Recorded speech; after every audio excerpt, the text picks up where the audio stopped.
once again, it's time, my friends, for another meet and greet. We're Southern Fried and nationwide, so hang on to your seat. Look around, here's what I found. I guess you'll never know what you'll see on the Southern Fried Podcast Show. Yeehaw! Oh, hello, everybody out there. Welcome to the Southern Fried Podcast. We're doing Front Porch Talking tonight, and we got Steve from Half Pine Forge. We got Dave's sister, Heather, from out in Nevada. I said it correctly. You did. I'm so proud of you. Thank you. Thank you. Me and Dave's been working on that. Dave's not very good at it. Dave, say Nevada. Well, if you want me to say it the way I would normally say it, would be Nevada. I mean, but you know, because Heather's here, and who knows who's watching from Nevada? I'll say Nevada. Well, you said you couldn't keep him straight. See, Rob lives down here in a place they don't even know how to pronounce it. They call it like they're coughing, like Colquitt. It's Colquitt, but it's not. They don't pronounce it that way. So you know, I try to go with official pronunciations. You know, so it looks like Nevada to me. I'm sorry. Nevada sounds like, I don't know. It sounds overemphasized. Nevada. Well, you know what she said, what they would do to you out there calling it Nevada. They'd run you out of Nevada. The same thing might happen if you come out here and call Colquitt. Well, you know, like I said, I'm going to tell them that you told me that to do that.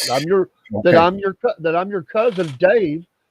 You know, from I don't know. I'll tell him I'm over from Waycross or something. Go ahead, go ahead, do it. I'll tell him he's a Democrat. And let us not forget, we have Snoopy in here tonight with Def Leppard shirt on, and I love it. Peace signs too. Got the peace sign going on, you know. And if you listen close enough, he's saying something. He's going, "Come on, man." He's listening to a podcast too, and they said something about Joe Biden. And he's, "Come on, man." Yeah. Well, I've got their Christmas tree up. Yeah, got the Christmas. I see. Yeah. Oh, we have a couple of those too. Even plays we're big Peanuts fans. Oh, he has someone that plays music. Oh, you just made a joke. Oh, wow. We don't have those. Dude, $20 on Amazon. Our Snoopy tree don't play music. How in the world did we tie that together? See, it's like a. That was fate. I even moved it. That. It used to be on that side of the desk too. I moved it over there for the show. There's like some sort of, you know, galactical thing going on. I can't even explain it. Maybe it all is tied in with the drones that are flying over Jersey, man. There's just something weird going on. You know, I don't know what it is. But welcome to Front Porch Talking, and we're going to chit chat for a second, then we're going to talk about 80s hair bands. But first of all, as we said, Steve, make sure you visit Half Pine Forge on Rumble. I think he's on X, and he's probably got a Facebook, I think, too. See that store? He's got a squeaky chair just like me. It's okay. Don't worry about it. As you're dancing, see, he's thinking he's going to dance tonight. But he's got a great channel. He does great products, of which I was just showing my sister. I haven't got them up yet. I've got the hook that was made by that man right there. Oh, there you go. Who made that piece of junk? I should have had him engrave it, you know. Yeah. Steve. It is cool. Yeah. I love it. I got two of them. Lynn's already claimed one. I'm like, in your jacket's weigh like a pound or two. And she's like, I want one. I'm like, yes, ma'am. You get one. And my sister Tammy's in the chat. Hey, sister Tammy. So we're going to talk 80s bands, 80s hair bands. And we'll bring some discussion about each one that you want to bring up, and it's cool because we can talk Santa. I got attacked last night. Okay. At the restaurant. I saw that sitting in the pictures. I didn't know what that was. My uncle sent him over there to get me. And he just didn't say nothing. He just piled right in. Just.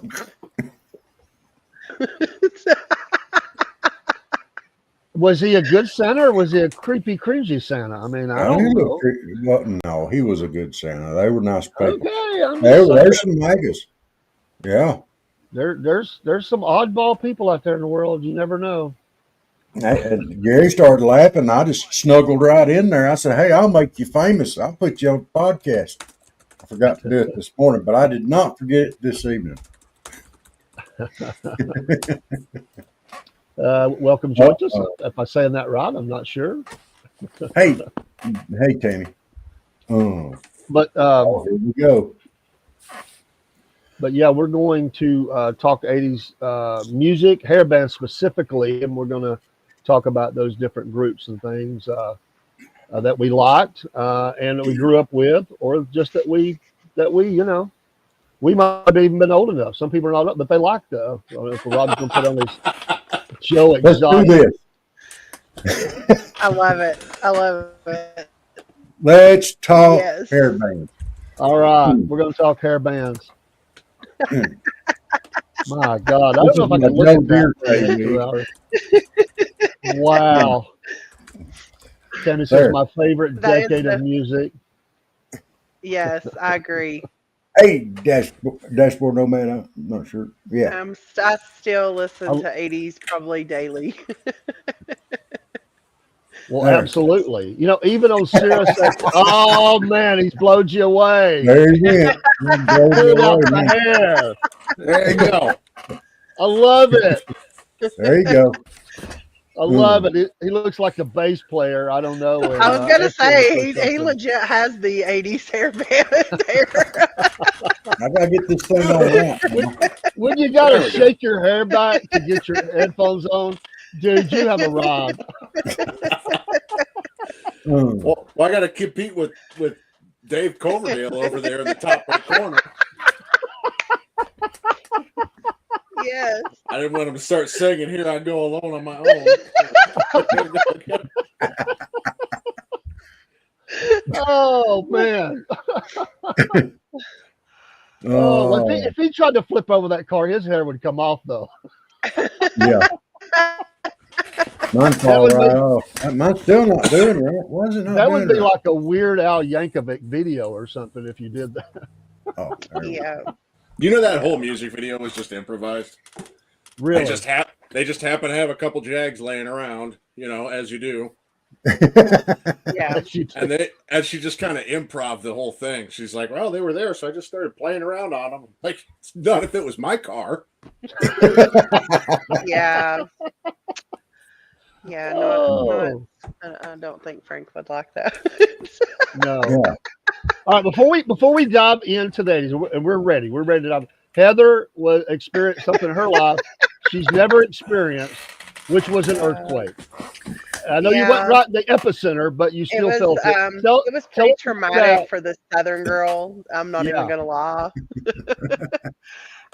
So it was centered about 25 miles from my house. It was fairly close. I mean, it was Yeah. enough that I felt it pretty good. Um, I was here by myself. It was a 5.8, so it was pretty strong. We're almost at a 6 there. Um, and it wasn't very deep either. So I was laying here. I've been sick this week. My husband came back from travel and decided to bring back some sickness with him. So I've been sick off and on Oh all week. man, the Frank So shot right there. that was so nice of him to do that for me. So you're saying And so Frank is yeah, contagious? yes, he was very contagious this week. He's like viral. And so I was like dead asleep. Like I'd got off work, dead asleep, and I don't know. We kind of figure it was the first wave, I guess, because earthquakes kind of have waves.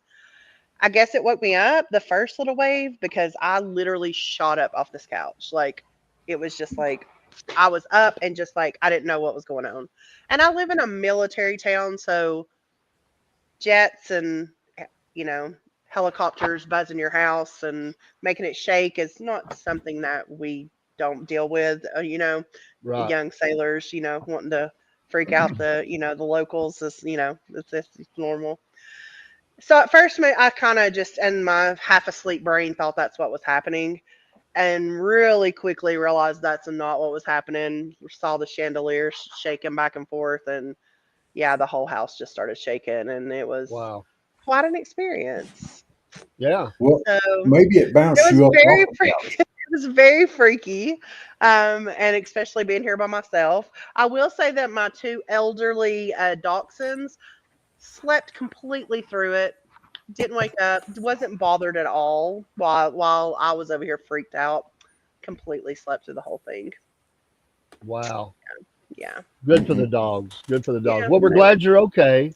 Thanks Yeah. for letting us Southerners know and other people that may be listening in what an earthquake, your first experience Yeah. with an earthquake, and I'm glad there was no major damage or anything. So, Yeah, I'm sure to any like Californians or anything that's nothing, but I will say to the Southern girl that was it was very much it was quite an experience and not one that I want to repeat anytime soon.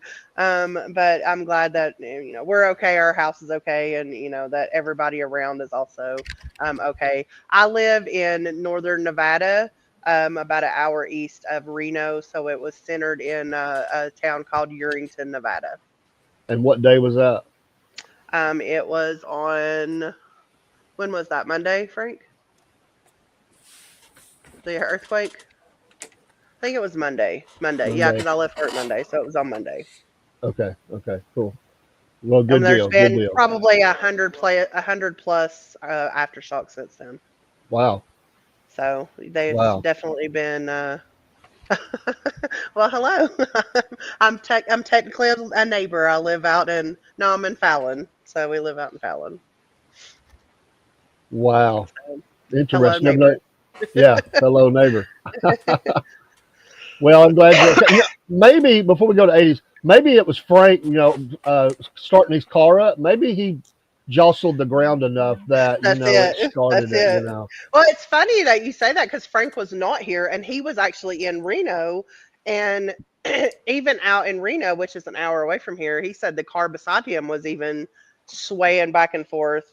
Oh, wow. Like he was shocked because that's an hour away and it was still like they could feel it even out there. So I say I'm this not all with, sure if the person in the comments could feel it, but he said he felt it even out there. So I say this with all due respect because I don't do any kind of drinking or anything anymore, although I have, a full disclosure.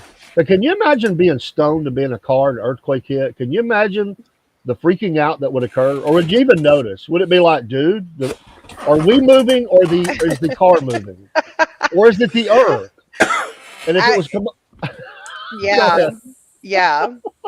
And out Come on, here, Steve, let it out. that kind of stuff people. So that probably happened to some people. And if Kamala Harris was in the car, she would say it was today, was tomorrow, is the day, is tomorrow. It was earthquake that was in tomorrow that showed up today, and now we don't have time. I mean, it would be something like that. So an earthquake is actually this thing that happens to the earth when it quakes and it's on earth. And Come on, man. no, that's the other one. yes, yeah. All right, yeah. So I that's bet you wild. have heard that sport, no man. Ooh. I've never felt one. I hope I never do. But I'm glad you're okay, sis. All right, 80s hair bands. Okay, there's a lot of discussion about what is a hair band or what is not. Let me just say that Flock of Seagulls was not an 80s hair band. I don't care. If you like Flock of Seagulls, okay. But that doesn't qualify on what we're talking about tonight. So, Robert, I don't want to hear anything about the Flock of Seagulls or something like that, okay? Rob was trying to slip in Bad Company. I'll give him credit that the later iterations of the band might qualify because they did have the singer had some pretty big hair, but that was more even towards the 90s. But we'll let you put it in. Smoke Rob. Without a Fire. That was I a didn't good hair song. I didn't know about Flock of Seagulls, Oh, so you I had to didn't Google. know? I had to just Google that. I didn't know who they were. Oh, really? Well, they had like one hit, like Iran, or something. I mean, it was kind of like, How's it go, Rob? We know you know it. Oh, I know Yep. that song then. Okay, yeah, I just didn't know who sung it then. keyboards and stuff. He had the Okay, wild hair. yeah. All right, I got swooped you. over. I got you. All right, that's kind of on the Yeah. cusp, but yeah. So, What do you yeah. think, Steve? Is Bad Company hair band or not? No, and you 100% had that Flock of Seagulls Devil Spike in the 80s. I know it. I just know it. You're just that type. if I can do it. No, you need a lot more on that mullet wig. Yeah. Maybe if you turn it around, then you'll have enough to make the spike. There you go. There's Cousin It. Yeah, well, Twisted Sister was definitely playing during that time, so Yes. they did have some hair. Oh, But, that works even better for this. even I if don't- you go back, I mean, if you look at the way the decade really rolled, and hair That's a hair lot bands clearer, went in the thank you. '90s, but if you look at the way the decade rolled, I mean, we were coming out of disco and a lot of odd, different kinds of music that was occurring. So the '80s roll in, as Ronald Reagan, becomes the president, and things are changing, and people are excited, and that new wave was kind of hitting at the early part of the '80s. But sometime around '82, '83, especially '84, and it really kicked in hard from about '85 to '88, '89, somewhere in there. The hair bands hit. And even the early versions of Guns N' Roses, I mean, look at their hair. They had the hairspray going on. Yep. I mean, how radically different was Axl Rose in Welcome to the Jungle video versus he was in Use Your Illusions 1 and 2 or something. Yeah. Well, So Big they- hair alone does not a hairband make. Yes. okay, all right. Yeah. True. That's true, but sometimes they get lumped into hair band.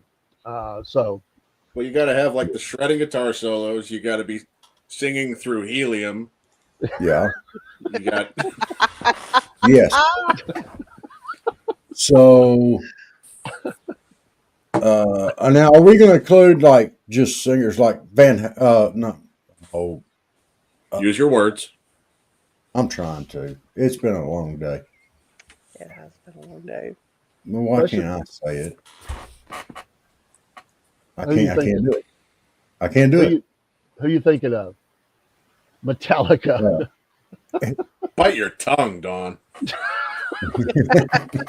They've been Well, writing they the were a hairband They've been writing the same song since 1991, Yeah, definitely. smoking in the boys' room. breaking them up into 12-song albums. Top This pants is- were a this is requirement. Preferably So- in an animal print. So full disclosure again, I was a huge Def Leppard fan from the early days. I took Heather here was how old were you when I took you to see Leopard? 7, I 8? was like 7 or 8 years old. That was one of my first concerts that I ever went to was Def Leppard. And my brother took me to it. Okay, I got this now. We went to the Omni. It's not even there anymore. The Omni in Atlanta. It was Tammy was there, and my wife, and then Heather. And I look over. The girls are just rocking, especially Heather. She's really rocking Right out to Def Leppard, and we had a good time. We did have a good time, and I couldn't hardly get the binoculars away from my wife, who wanted to look at the band members, especially Joe Elliott in the band. So I saw a lot of groups in the 80s Rick and in the early Savage. 90s. Rick Savage was always my favorite. Rick Savage, bass player for Leopard. Yeah. And they're still getting it. Think about that. All these years later, they're still getting it. Unfortunately, Steve Clark did die in 1991, I believe that was. But they replaced him with a killer guitar player who has played with Whitesnake as well and different groups. And I think Shadow Kings or Dogs or whatever they were. Shadow Kings, I think it was. Vivian Campbell, and of course, played obviously early on. I mean, he got started as basically a teenager with Ronnie James Dio. So they replaced him with him. But, they were a part of that big movement. MTV hit. I don't remember what the first year that MTV was on, but the first song was, I think, Thomas Dolby, wasn't it? She Blinded Me with Science or something like that was on MTV. But those MTV bands, which were a bunch, they helped drive the hair band. They did. Def Leppard was in that. Whitesnake was in that. Guns N' Roses was in that, and many, many other bands. And everybody started copying the model because they saw them making a lot of money. So Southern California was just rolling with these guitar players. As Steve was talking about, they got to play the screaming solos. I mean, you had people like, just think of all the act guys, that came out of that scene. Oh man, that came through the Whiskey a Go-Go. Van Halen. I mean, all the bands, anybody like Rat, all the. I miss it. Those ballads and those guitar solos. I mean, you don't get those now. No. Like it's just It was just an amazing time in music. And I'm not saying there wasn't other times that were like awesome time in music too, but I don't know. It was just maybe it's just because I was young and impressionable at the time, but it was just I loved that time in music and just the guitars Well, let's throw like singing 80s music in the background. we need Frank to singing we need the to throw first. one in here. So Leah Ford. I mean, everybody was vying for the record contracts, and the hair got bigger, and the solos got bigger, and the stage shows got bigger. And I saw all those groups. I mean, but some of the ones that rolled out of the '70s reinvented themselves in the '80s. Think of Aerosmith. Aerosmith had really hit rock bottom with drugs. At one time, they were kind of two bands because they fired some and they went on the road with these new guys, and that was a disaster. But through a rap song or like semi a rap song, Run DMC, Aerosmith reinvents themselves and comes back and begins selling multi-million copies of albums and stuff. And the tours got bigger. The summer tours were amazing. I mean, they were in the '70s too, but you had all these summer bills with 3, 4, 5, even 6 bands on a bill. And you could go. And back then, honestly, you could go see all these groups for about anywhere from $25 to $35. That was I never spent more than $35 on a ticket until way late in the time frame that I was going to concerts, and you could. Yeah, Prince did have a lot of hair at one point, and he can or could play the screaming guitar solo as good as anybody. An amazing talent. So Heather, what's your favorite hair band, or do you have more than one that you want to mention? Well, of course, we've already mentioned Def Leppard. Like that's probably ultimate. And I mean, I when you say always that, loved tell them. us what you like about them. That why you like them. It doesn't matter if anybody. What about them do you like? The music or what sticks out in your mind when you think Def Leppard? Well, music, but uh, I'll be honest, it's probably nostalgia because like we have those memories of me going to my first concert. That was my first concert. Have a lot of experiences. Just listening to the music in the car, family, so probably nostalgia is probably mixed up in there too. Favorite song? I, um, oh, you're putting me on the spot. Well, just name one that you Um, really like. You don't have to make it like a competition, but what if you're putting your jam on and Def Leppard? What do you play? I don't know why, but for some reason, photograph is coming to my head. That's what's Uh, popping in my head right now. So that's the one that's I coming. just heard that on the radio today. It's Um, classic. that's I like that one. In Yeah, I might not think this is hair bands, but Bon Jovi keeps coming to my head. I like some Bon Jovi. They had the Yeah, big hair. Yeah. But I definitely. do love me, Motley Crue and you know, um, God, I just got off work. I can't think clearly. So I didn't know Well, you. Um, I actually did not know you like Motley Crue. So give me something you like from Motley Crue. Like do you Oh, think? Can you think I of a don't know. I song? can't think of a song right now, but I like a lot of their stuff. Okay. Um, Well, who doesn't like Home Sweet Home? I know. Like I oh Yeah. like yeah, all of them. yeah.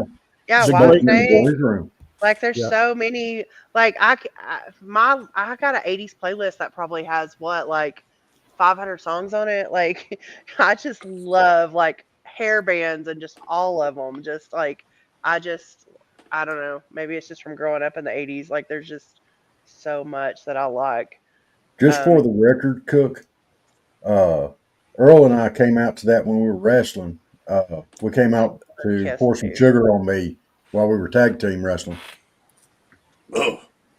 We did that once, and we actually poured sugar, and they didn't ever let us do that again. So Rob, I I do. just ate dinner, man. Come on. Oh, I was wearing tights too. Mm. Let's see. Pour some sugar on me, tights, and I don't know. We might need to move on. Yeah. Okay, wait a minute. Now, you got Def Leppard here. Let's all go around and do our favorite Def Leppard song. Well, Heather, I Well, think you. I said photograph, so that's one of my favorites. Anyways, that's the one that You came to know, mind. So Okay, Rob. okay. Bring It On the Oh, you Heartbreak. want me to go next? Hey, Pour I some need to sugar bring up on my me. That's Spotify it. because I apparently can't Okay. think clearly tonight.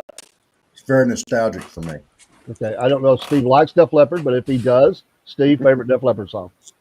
Oh, you got to have Rock of Ages, man. There Yeah. you go. You get points for that. Yes. Nice crispy drum solo in the beginning to get it started. Yeah. Oh, Yep. Yep. Mm-hmm. Yeah, absolutely. So yeah, I Hey. mean they sold a lot of records. They're still out there getting it, hitting the big festivals, and them and Motley, them and Journey. Yep. But I will tell you real quick before we move on to another band. If you want to, they just released it. They were trying to help a club over there in England that was a music club that was in danger of going out of business, and they did an hour set there. It's the first time I've seen them playing a club that small in decades, and they just killed it. And they played songs I hadn't heard them play in a long, long time, and they just released that. They recorded it. To their credit, they did. They should have, and I think that's called it the Leads or something like that. But that is they included one of their first songs that Steve Clark came up with, "Wasted," and they really covered their career. It was pretty amazing that set, and yeah, so something to be had. A lot of people did not like. I will say before we move on, a lot of people did not like, because a lot of bands have done this. The putting out the album where they mix some of the rock with some of the orchestra type stuff or whatever. Some people loved it, some people didn't. But that's become a moneymaker, and a lot of bands have done it. So, it is what it is. But so I've heard I've seen a lot of people on Hair Nation really just trashed that album. So in the comments, so we'll see. All right, Steve, favorite hair band, or just mention another hair band. I'm wondering if anybody can guess. I'll give you a hint. It's exactly as old as I am. Wow. They came into the 80s hair metal scene very late. Wow. That's And a good hint. And That's they a good started in hint. Ohio. Well, let's see. We've been dealing with you for a little while and enjoyed every minute of it. Are the Backstreet Boys, are they considered a hair band? Everybody knows you are. Got me. Nailed it. Wow. First try. Girl, you know it's true. I don't know. Wouldn't that be Billy Vanilli? What you were just saying? Yeah, that's Billy, but that's probably it there. But no, he had short hair too. That was for that flock of seagulls crack earlier, wasn't it? Yeah. All right. 1-1 then. Yeah. Tammy says Love Bots was her, and Coach says Pour Some Sugar. So got that in there. Man, you stumped me, man. I should know this. Was it Warrant? Nope. Now, this is actually That's almost as bad as what I said. This is actually it's pretty good. He's gonna have footprints on his back, Dave. Come on, be nice. No, you gotta have niceness. It's kind of unfair for me to play that, because first of all, you have to have the advantage of actually knowing who they are. My favorite hair metal band is Firehouse. Okay, Firehouse. Oh, I do love Firehouse. Most people haven't even heard of them. And the cool thing is they're still, all the original members, everybody, they are still together today. They're still touring. Oh, I didn't know that. I caught a show just a couple months ago for free in the next town over. They do the township itself puts together a concert every Thursday night, I think. Yeah. And then out of nowhere, Firehouse showed up, and I'm like, I've been wanting to see them for like 10 years. So I showed up, and of course, it's well after I sobered up. So I'm just sitting in the back with like all the old timers, just in a lawn chair, grooving to the music, I left my wild party mosh pit days way behind me. Man, I know 2 or 3 of their songs, but I cannot think of them right now for the life of me. God, give us a couple of songs. I know them. Well, their first album they would have had. Oh boy, is it Mr. Big or something? Something like no, that? not Mr. Well, Mr. Big is a band. So it's something like that, though. I thought. Love of a Lifetime is one Love of of their a Yeah, ballads. that's it. Yeah, Yeah. Hold Your Fire from their second album by the same name. I think that's the song I was thinking of. Overnight Sensation, that one. Oh my God. The lead singer, CJ Snare, who still has it, by the way. I don't know how he hasn't ripped a vocal cord by now, but he's still got the same voice he had in the early 90s. And he could still hit those high notes. And Overnight Sensation was, I think I timed it out one time. It was like 12 solid seconds of that high pitched 80s hair metal scream to start it off. Wow. And it's like, dude, what are you, a bagpipe or something? Like, where are you putting all this oxygen? Yeah. Did they do Love of a Lifetime? Yeah. Okay. Tried it. For some reason, I can't think They of the were- other. Would you say they're kind of like Poison in a way, kind of along that same? I would say they're more like Whitesnake. Yeah, Okay. they're more ballad kind of. Oh yeah, All She Wrote, Shake and Tumble. Shake and Tumble is, oh my God. Shake that's and an awesome Tumble's song. good. Let's see. Love of a Lifetime was off of their first album. Yeah, that was more of a ballad Yeah. type song too. Love song. Oh, Rock on the Radio. That was another one. That was the first song of their first album. That one just gets everybody in the mood. That's the one starts off with the drums doing that like jungle beat going on with the toms, and they got the guys chanting like it's an Aboriginal war party or something. It gets everybody all charged up. All right. What an image! Yeah, let's go. Well, what Steve is your shakes his hair back and says, "Let's get it." Yeah. what is your favorite hairband song of all time? Oh, I got to pick an individual song now. Oh boy. Yeah, just one song. You can only pick one. Oh man, what am I going to do with the rest of them? Yeah, that's pretty tough. I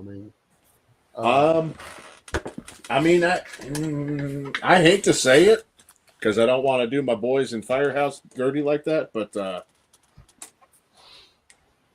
probably Whitesnake, Still of the Night. I was going to say the same Good thing. pick. Man. Were you really? Seriously, dude, I mean, because there's like you that's what can't popped beat in my it. head.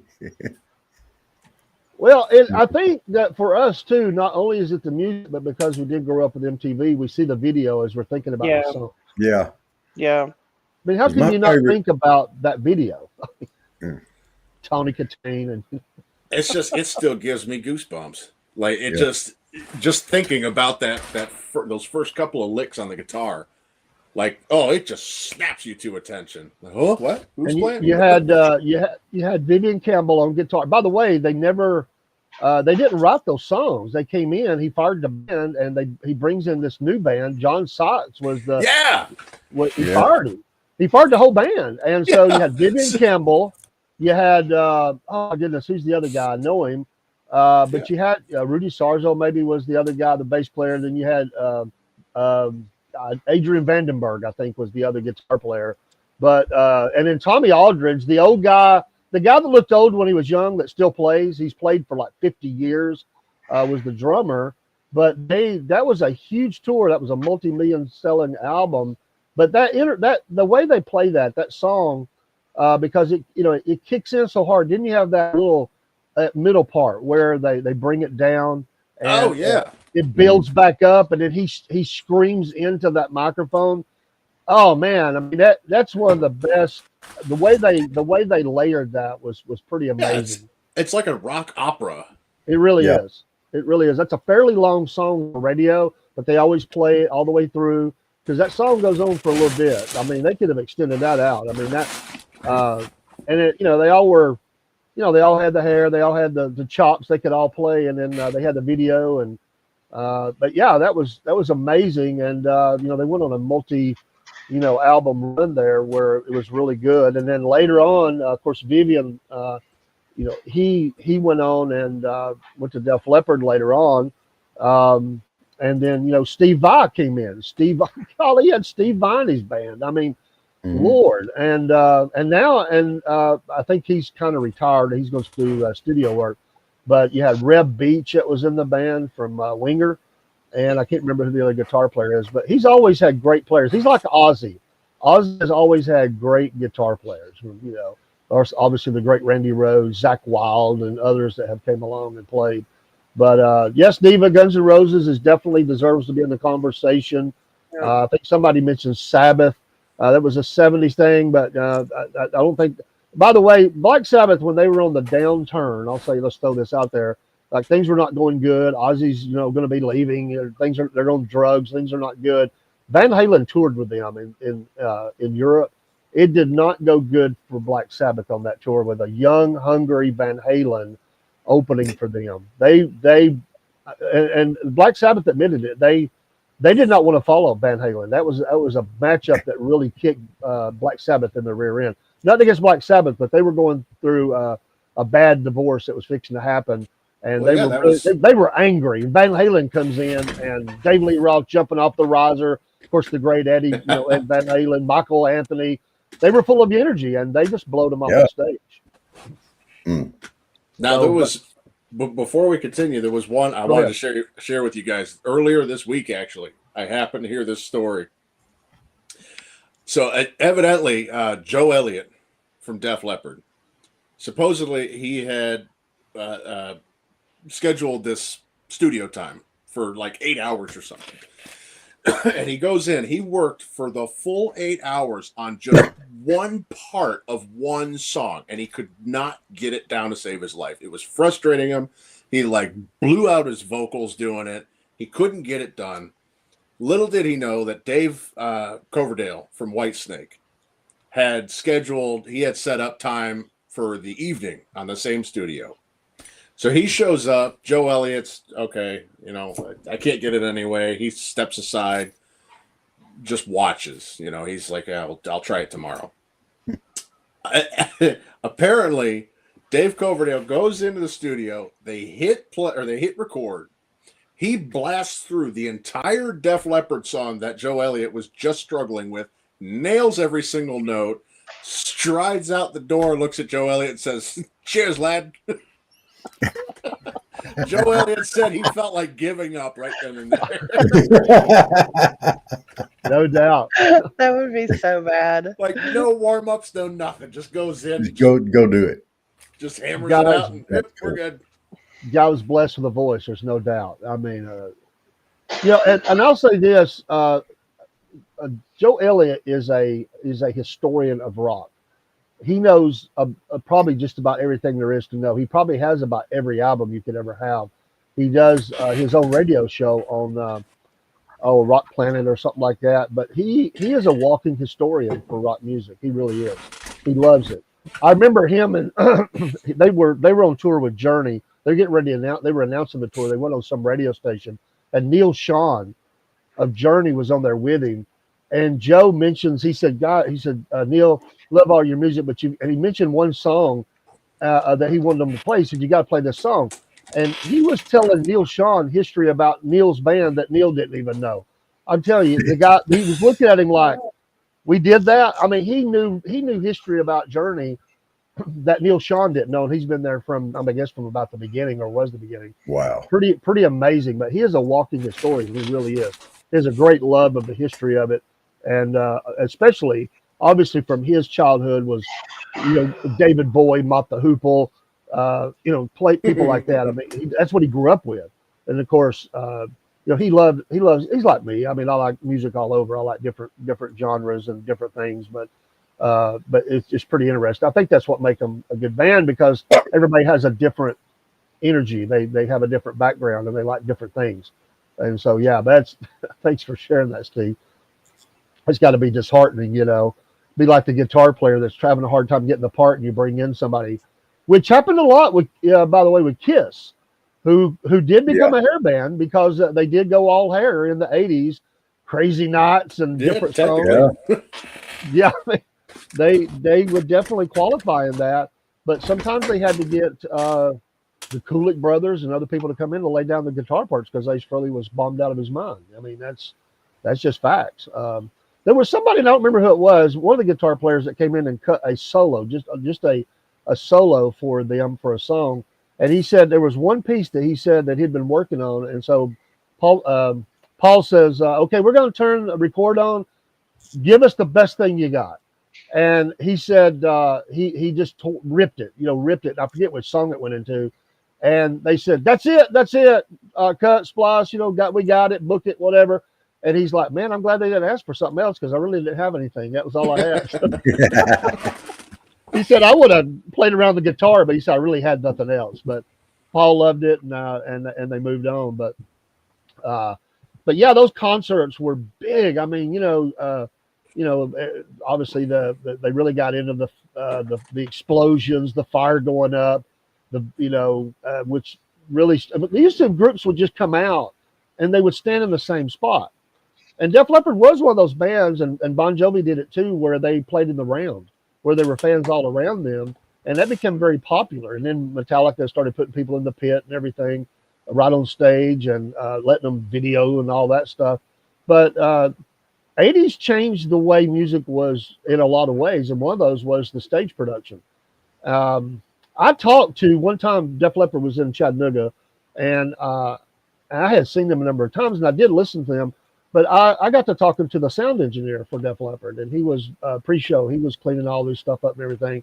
He was kind enough to talk to me, and I asked him, this guy was 60s, white hair, been doing this a long time, and I asked him, I said, how do you know how loud to turn the music? And he said, this was his answer. He said, till I hear it. And I thought, this guy's hearing is probably shot.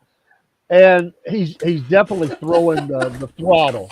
I thought, dude, I thought he was going to give me some technical answer like, oh, I blend the sound, and when, the guys give me a signal or something, I change. He goes, no, till I hear it. Guy's probably got tinnitus so bad it's 11itis.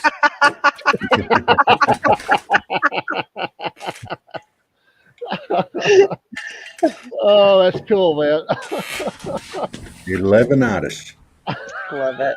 I love it. I've got to remember that. Let me Hey, ask you this. Speaking of jokes, I got a good one for you.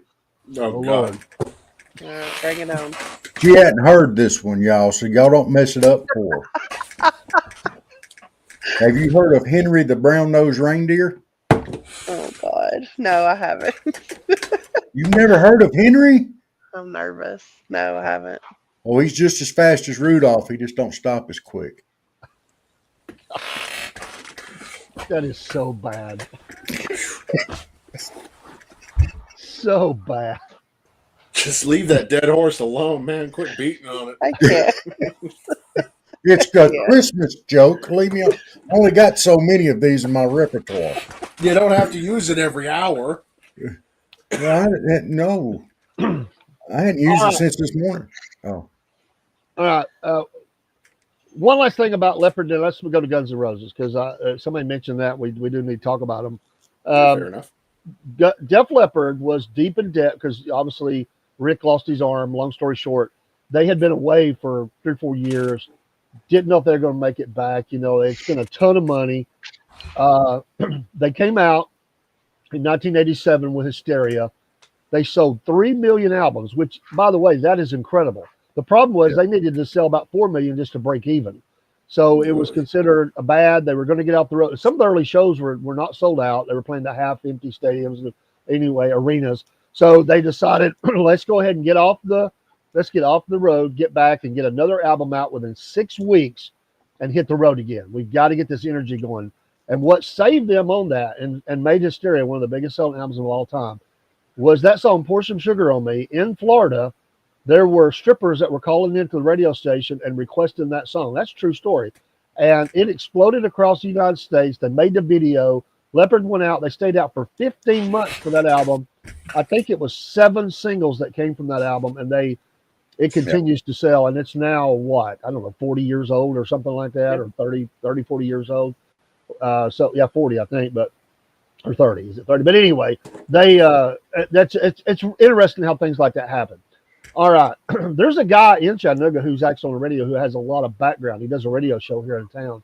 And he was there in the early days of Guns N' Roses. And I've listened to a couple of his shows where he talks about them trying to agree to their signing the band and all that. And just those early days. But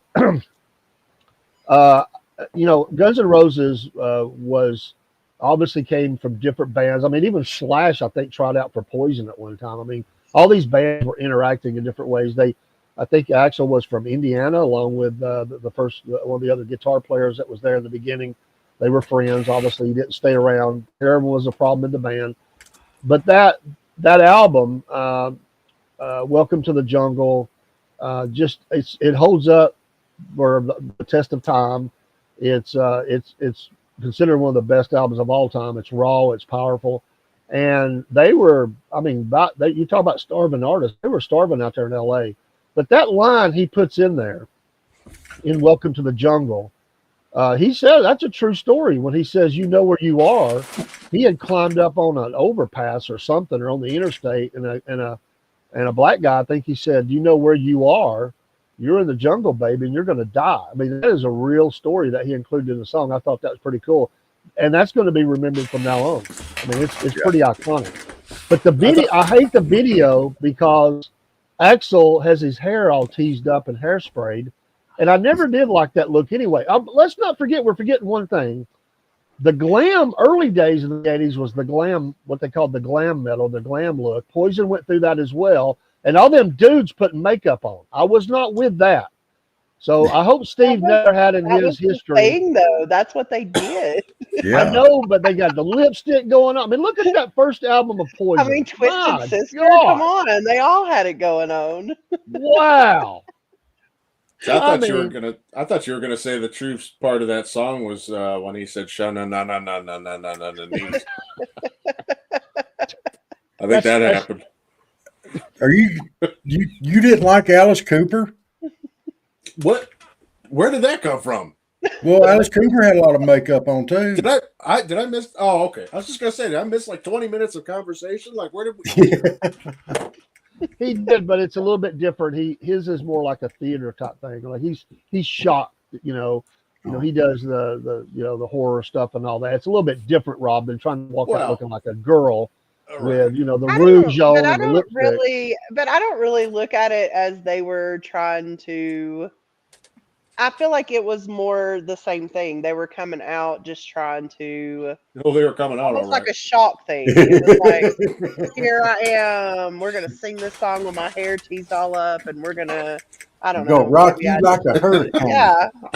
Wrong band, Rob. We're not on the Scorpions yet. Yeah. Calm down. We'll get a lot of those later. A lot of those groups were big fans of the New York Dolls, and I think that, and also Hanoi Rocks. Hanoi Rocks was another band, European band, and they looked a little different. We'll just say that some of the members did. They were really into that. I guess you could call it that Rocky Horror Picture Show kind of look, Well, now that you brought up Hanoi Rocks, that's a segue into Motley Crue. Yes. For obvious reasons. Yes. Old Razzle. Old Razzle, unfortunately, bit the dust in a drunken driving with Vince at the wheel. And that's something that he's just had to live with all these years. Now, I feel bad for Vince. I do, because I mean, your heart has to go out to the guy. I mean, it was his best friend, and he was the one responsible for his death because of a party mistake, because of just being a drunken idiot. And then on top of that, he loses his daughter. Like, don't get me wrong. I feel bad for the guy, and he absolutely, it makes sense that he should be in the condition he's in to this day. But I don't know if you've seen him perform recently. Oh my goodness gracious! It's rough. Really rough. Oh my God, he's falling apart. He's coming apart. He looks like if you microwaved Mickey Rourke too long. That's harsh, dude. That's harsh. Bless his heart. It's true, but it's harsh. I mean, he could be first cousin to Nancy Pelosi. It's bad. I mean, it's really, really bad. And you have to feel bad for what's the dude, John 5, that joined them. He's like been a Motley fan for his whole career. He'd play all the songs. He loves them. And he comes in and he's playing this. John 5, for those that don't know, can play anything. Let's say it. He can play anything. He can play their music better than they did. I mean, the guy just loves it, and he don't even have to look at the strings. The guy's amazing, and he's having to play all this great music behind a guy who looks like he swallowed 10 tires, and he's out of breath all the time, and he can't. His voice is bad. It's shot. I'm sorry. I feel bad for him too, but it is bad. It is horribly bad. He has to hold the microphone out and let the fans sing the song. It's bad. And Nikki Sixx, I don't know what he covers for him. He does. But I don't know how Nikki Sixx is hanging on. I don't know how Nikki Sixx is in better condition than Vince Neil. Just by chemicals alone, Nikki Sixx should be worse than Ozzy. Well, y'all talking awfully bad about these guys. Okay. I know they're old. They can't hardly go. They're pitiful. And to be perfectly honest, it sounds to me more like you're talking about every Guns N' Roses album after the first two. What? There was only one. Chinese Democracy. There was a comedian, I can't remember who said it now, but he was talking about AC/DC getting back together and touring again. And he said, "Have you seen Axl Rose? It looks like he ate Duff McKagan." Yes, he does. Axl swole. Wow. He swole all up. Only in the middle. Some would say he likes pills. I don't know, but that's what some people think. Nah, they kind of all did. He didn't get that belly eating no pills. He likes butterballs. But certainly ain't speed, that's for sure. But whatever it is, it's on the other end. Slash has held up well, and so has Duff. I mean, they really Surprisingly. have. They really have. And Slash has stayed busy, even when Axl was sitting on that album for 13 years before he released it. Slash was busy with Miles Kennedy and other people. He stayed really busy with making music. So got to give the guy credit, you know. But, I suspect that Slash is bionic. Slash is at least 102 now. He looks like he's 30. I know, with that big top hat, and sometimes he really does. I mean, he does it. I mean, how much drugs did they actually do back in the 80s, and then they still seem like they're okay. There's none left. They did them all in the 80s. How many drugs did they do? Yes. Yeah, I know, right? Like, how can you still be a functioning anything after all of that? They went to the Keith Richards School of Survival or something. Apparently, because how is he still alive and functioning? That's why Keith Richards doesn't age.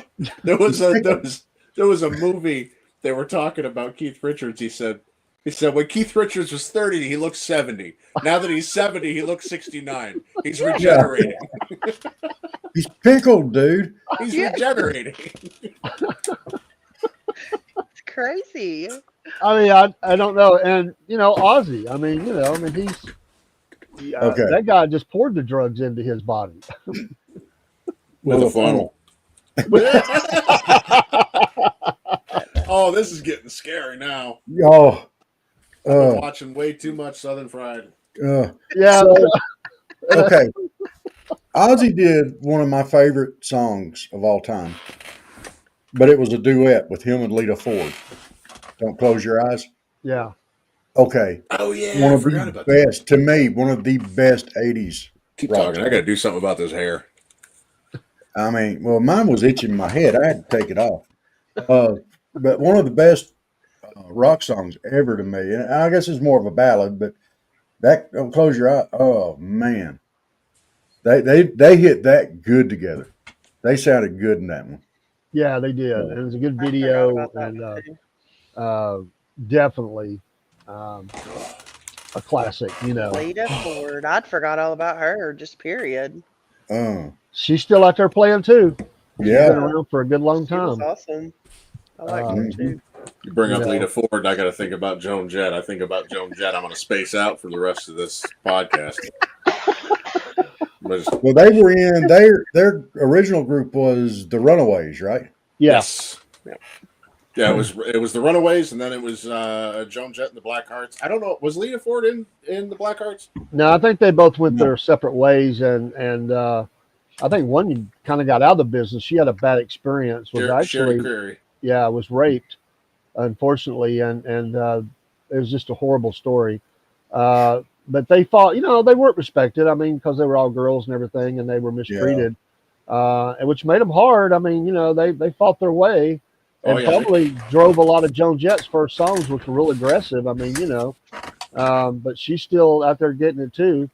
But they paved the way for a lot of, the women that are in music now to be able to get in there and do what they're doing now these days, So, I appreciate what they did being a woman to get in there and go through those hard days back then.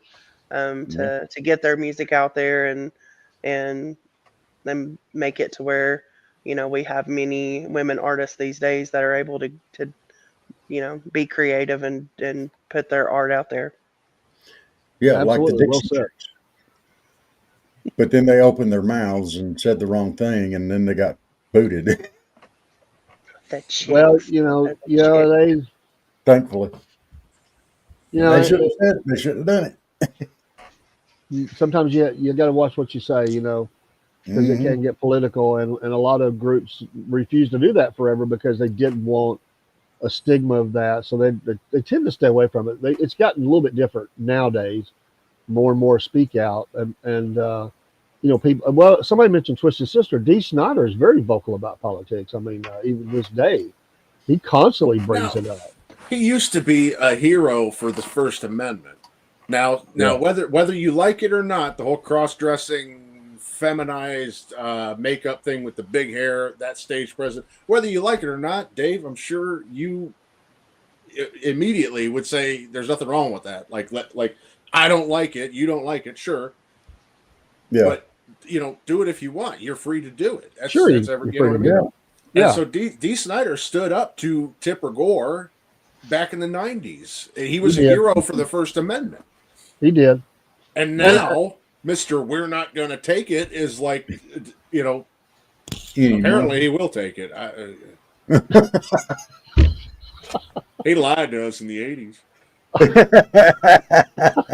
Well, he said, we're not. I'm not. That was a time release lie. Well said. But yeah, you're right. He did make a stand, and she was wanting to put disclaimers on everything, and they stood on the grounds that it was protected. It was art, and it is considered art. It is an art form, and they won that because she wanted to put the clamps on them, and they said you can't do that. If you do that to that, then you just kill art and you kill everybody's ability to create. And so I will stand on that. That's one of the reasons, even in our show, some people don't like what I say it, but I may not like something, but I will stand up that it is protected. Yeah. And although I may, from different viewpoints, not care for it for different reasons, they have a right to do it. And if we ever lose that, if you lose one portion of that right, you lose all the right. And I just think, I don't like it when it dives into being, anti, putting down somebody's faith or something like that. But they have the right to do it. And there's some groups that really dive into that and push the envelope. And I guess that's, rock and roll by nature has always been rebellion anyway. And they push the envelope and will continue to push that. There's some of that stuff out there that's like, wow. But they thought Elvis was an animal and unhinged and everything else. They couldn't have seen what was coming down the pike. I mean, good grief. I mean, he was a clean cut. He was a clean cut guy compared to what. Nice church going fella compared to some of the guys in the 80s. Oh man, I mean, there's some stuff out there. In training, when I have new hires, I like to do a music talk because we talk about deep, decibel levels. And I'll always ask people what their favorite group is. And one guy one day, and we're no judging, the guy I said, wherever you like. And the guy mentioned this group. And the very name of this group, I was like, oh, man, I don't even remember what it was. But it was like, I don't know, Slice and Dice. Something. He goes, I said, what kind of music is that? He goes, it's, I've heard of death metal, but this went beyond death metal. It went to another level of metal. I don't even know what that is. And I just said, everybody in the room turned around and looked at the guy. And he's like, yeah, I love it. I'm like, okay. I don't even know what it was. I mean, what is that? And you would never know it. My mom worked at a hospital for 20 some odd years. She said one of the most respected and dignified doctors in that place. You'd never know it. Straight laced like Argyle sweaters. His flavor of music was the screamiest death metal that you've ever heard. He loved it. Yeah, you just never know. You really don't know. And I hear that all the time. Screamo. I don't know who that is, but maybe that's what it was. I don't know. No, well, yeah, screamo is kind of a genre, so to speak. Goodbye, personal. Oh, okay. Which, by the way, quick note, it popped into my head, and I had to Google it real quick to double check. My story was off earlier. It wasn't the lead singer from Def Leppard. It was Tom Kiefer. Cinderella. From Cinderella, yeah, which is another band we need to bring up. Yeah. Because, wait. Long Cold Winter. And Tom, who's still out there getting it, unfortunately, who was it? The guitar player for Cinderella has died, I think, if I'm correct on that. He had voice problems at one time, and they're not together. Tom has his own band, but that album was huge. Long Cold Winter, huge. Well, Tom's vocal cords are just trashed at this point. Yeah, I mean, Nobody's Fool alone would shred anybody's vocal cords. That was just unbridled. Just he was running those things until the wheels fell off. Yes. Yeah, and another element of this is when you think about those bands, and I said the cost. Nowadays, the cost is hundreds of dollars to see your band because the album sales are not there because of all the streaming music, which people buy singles now. They usually don't buy albums. I loved buying albums.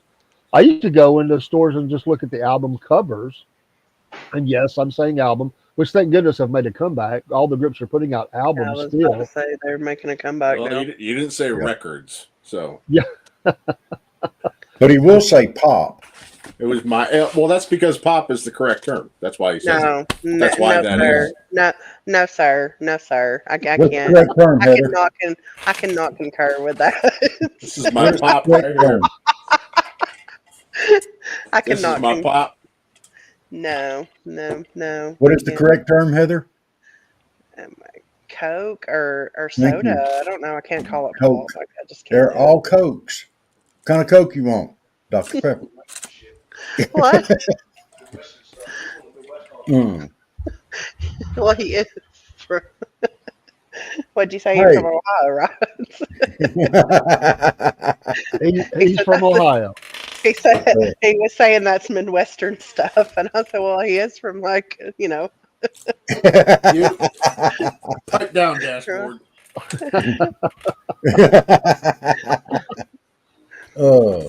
But you go to these shows and you could, you could take $100 bill and you could get in the show. You could buy stuff to drink or eat, and you could buy a shirt and a program all for under $100. Nowadays, that's all changed. You ain't doing that now. And before the days of Ticketmaster, you had all these really cool tickets too that they would sell and print up and sell. The poster boards that are worth a lot of money now for some of these bands, but yeah, Cinderella was definitely big in there. And another group that I really liked, and I saw them open for Guns N' Roses, and they're still out there getting it. Of course, they're not with the original singer, and that's Skid Row. And Sebastian Bach. Yeah. Sebastian Bach is another guy that can bring it. I mean, from way back, that guy has a voice. Still to this day, he can still bring it. He's lost a little bit, but not a lot. I think he's taking care of his voice, though. I think. Yeah, I think so. that No. I read. I don't know if you've read his autobiography. His autobiography is really good because his career, his own personal family story background is pretty interesting. I mean, from being in the Bahamas to Canada, where that's how they found him, and they needed a singer. The songs were already written for the first album. He comes down and sings them, and they go on tour, becomes this huge seller, and then they do was it 2 more albums? But he got in trouble in a show, and I forget who they were playing in that show with. It might have been Aerosmith. I can't remember. Somebody threw something on stage and hit him and made him mad or something. He throws it back into the crowd, and I think it was a girl he hit in the face with a. I don't know if it was a bottle. I can't remember. Ooh. They got out of there and was trying to get out of the state. I think they found him. He had to go to the jailhouse, and it was a big old bad thing, and that started the downfall of him being in Skid Row. It was the beginning of the end. But he's done theater. Obviously, he's done his own band. He's a really talented guy, but he talks like a teenager still. It's like the guy who never matured. I mean, he's my age, but he sounds like he may even be older than me, but he sounds like he's still that 15, 16-year-old kid. Come on, man. I mean, he just He has sounds this. like Bernie Sanders. No, that was Joe Biden. Come on, man. Come on, man. Come on. Which is And the wimpiest phrase in the English language. Come on, Yeah. man. Sebastian. Hey, I And so got he proof wants we to have get. Hey, what about Twisted Sister? Well, and like I said, they come on the scene really big. I can remember the guy I used to work with at one of the restaurants I worked at. He was a huge Twisted Sister fan. We would run around his car. I bought a motorcycle from him actually, and that's all he listened to was that. Yeah. And then I mean, they kind of got caught up. There were so many bands. There was some of them hit, and then they stayed around, but the money kind of dried up because there was so much competition for the money, and they were one of the ones that didn't really ride that long, although they've stayed around. I mean, to an extent. Yeah. I mean, Dee went solo, but Well, I mean, it was a long-term lie that he told. I'm sorry, I borrowed your line there, Steve. But No, I that said second time album release. wasn't bad. The first album was really good, but I don't know. And the fourth one had "Love Is for Suckers" on it, or "Suckers," or however they said it. That wasn't a bad one, but after it just. well, the Um, pressure is on to have success after you've had massive success, and some bands couldn't follow that up for Yeah. whatever reason. Sometimes it might have been the Guns N' record Roses. company not backing them. Maybe they just couldn't come up with the material. And that's a lot of pressure. That's hard to come out and be that big, and then have to follow it up. If you think about it, bands in the 70s, 60s, 70s put out at least 2 albums a year, if not more. Yeah. But these bands in the 80s got to where they were taking a year or two in between albums. And then they were doing these massive tours. That's why it was 2 years. They go on the road. Back in those days, they didn't really record a whole lot on the road. They might get ideas, and obviously not always get ideas, but they might have stopped in a studio and laid down a track or two. But nowadays, that's all changed. You come up to the day, bands are recording wherever they're at because of technology. They don't go into studios like they used to. But that was the cycle. You make a record, you promote it, you go on tour, and you do the tour, you come off tour, and it's just a continual cycle. And that would be at least a year in between albums, if not 2 or 3, or 13 with Guns N' Roses. But it's all changed now because you had to keep those album sales going because they would go into massive debt earlier in their career. I remember Van Halen at one time, they had incurred so much debt that I remember when Eddie was finally able to buy, I think it was a Lamborghini or something, and he finally made some money and came up, and showed off his Lamborghini that he was able to buy. But yeah, Twisted Sister was big, and those songs are, I'm not going to take it. They're going to stay around. Yeah. I mean, they're in the hair metal, hair nation mix, of songs. Hall of Fame. Yeah. Hall of Fame, yeah. Sure. I mean, Which personally, I'd consider Twisted Sister to be a 2-hit wonder in my world, and I understand that I'm weird. Yeah. I wasn't around for that stuff anyway. This is just after the fact. I'm kind of Monday morning quarterbacking the '80s here, but Well, I think they did have two. What's your second one? We mentioned the one, but what's the other one? I Want to Rock. Oh yeah, I Want to Rock. Yeah, yeah, absolutely. I'd say between I Want to Rock and We're Not Going to Take It. I think those are like the two huge hits, and then the rest of them, in my eyes, were just kind of mediocre album fillers.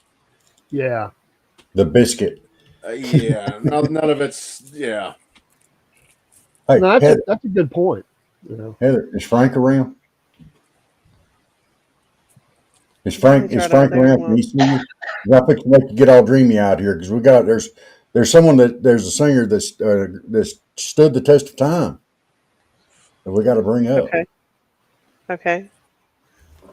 Can Frank hear? No, I got my headphones on. Bon Jovi. I got headphones on. He can't hear you. he can't hear you, Rob. But ask him if he's a Bon Jovi fan. Yeah. Frank, are you a Bon Jovi fan? He don't know who Bon Jovi is. Are you serious right now? What? I can't believe I married him. He just went. Meh. Oh, I thought he didn't know who they were. Who's meh on Bon Jovi? You're either Exactly. or Are you serious right now? Nobody middle of the road Bon Jovi. Yeah. Everybody likes Bon I just Jovi. got that response from him. Well, no, there's a handful of on people Bon that hate him. Jovi? Really? Yeah. Oh, he's sleeping on the couch tonight. I said you're sleeping on the couch tonight because of that. He's shaking his head. Well, you know, they're obviously out of Jersey, right? We talked about Jersey and all the drones, but they're out of Jersey. Their first album was the big song was what? Runaway? Was that my memory right? Runaway. And then they hit the big time. I mean, my goodness, their next 2 or 3 albums were massive hits. Massive. So so now Rob, calm yourself for a second. Okay. I need you to get through this. Hear me out. I used to hate Bon Jovi. Like really hate him. Like coming up with very unflattering nicknames to, kind of take my digs at him. But that's because as a youngin', as you might say, I was a kid when It's My Life came out. Oh.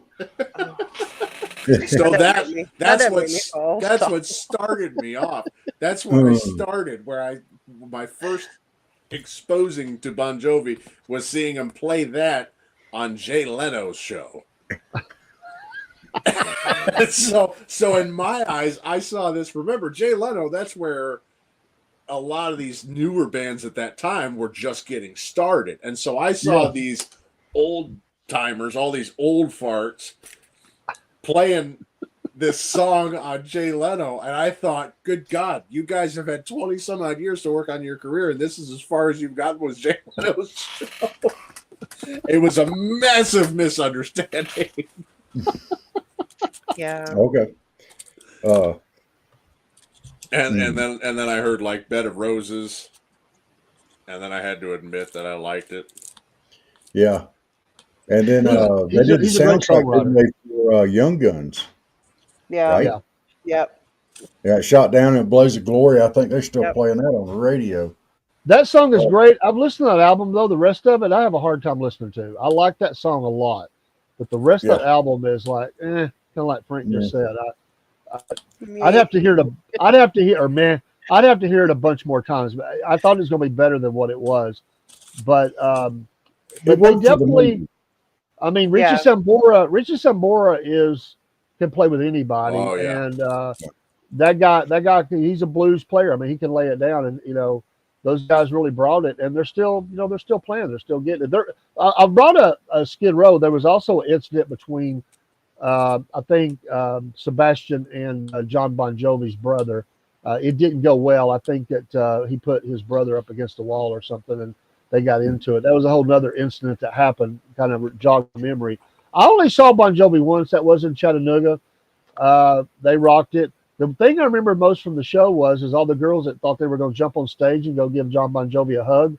And they had these bouncers these roadies that were waiting in the wings. And here these bikers that come running out with the muscle shirts on and dive at these girls and like take them down perfect form tackle and would knock them out. They would throw them over their shoulder and carry them off the stage. I would have paid for that show just to see that. Yes.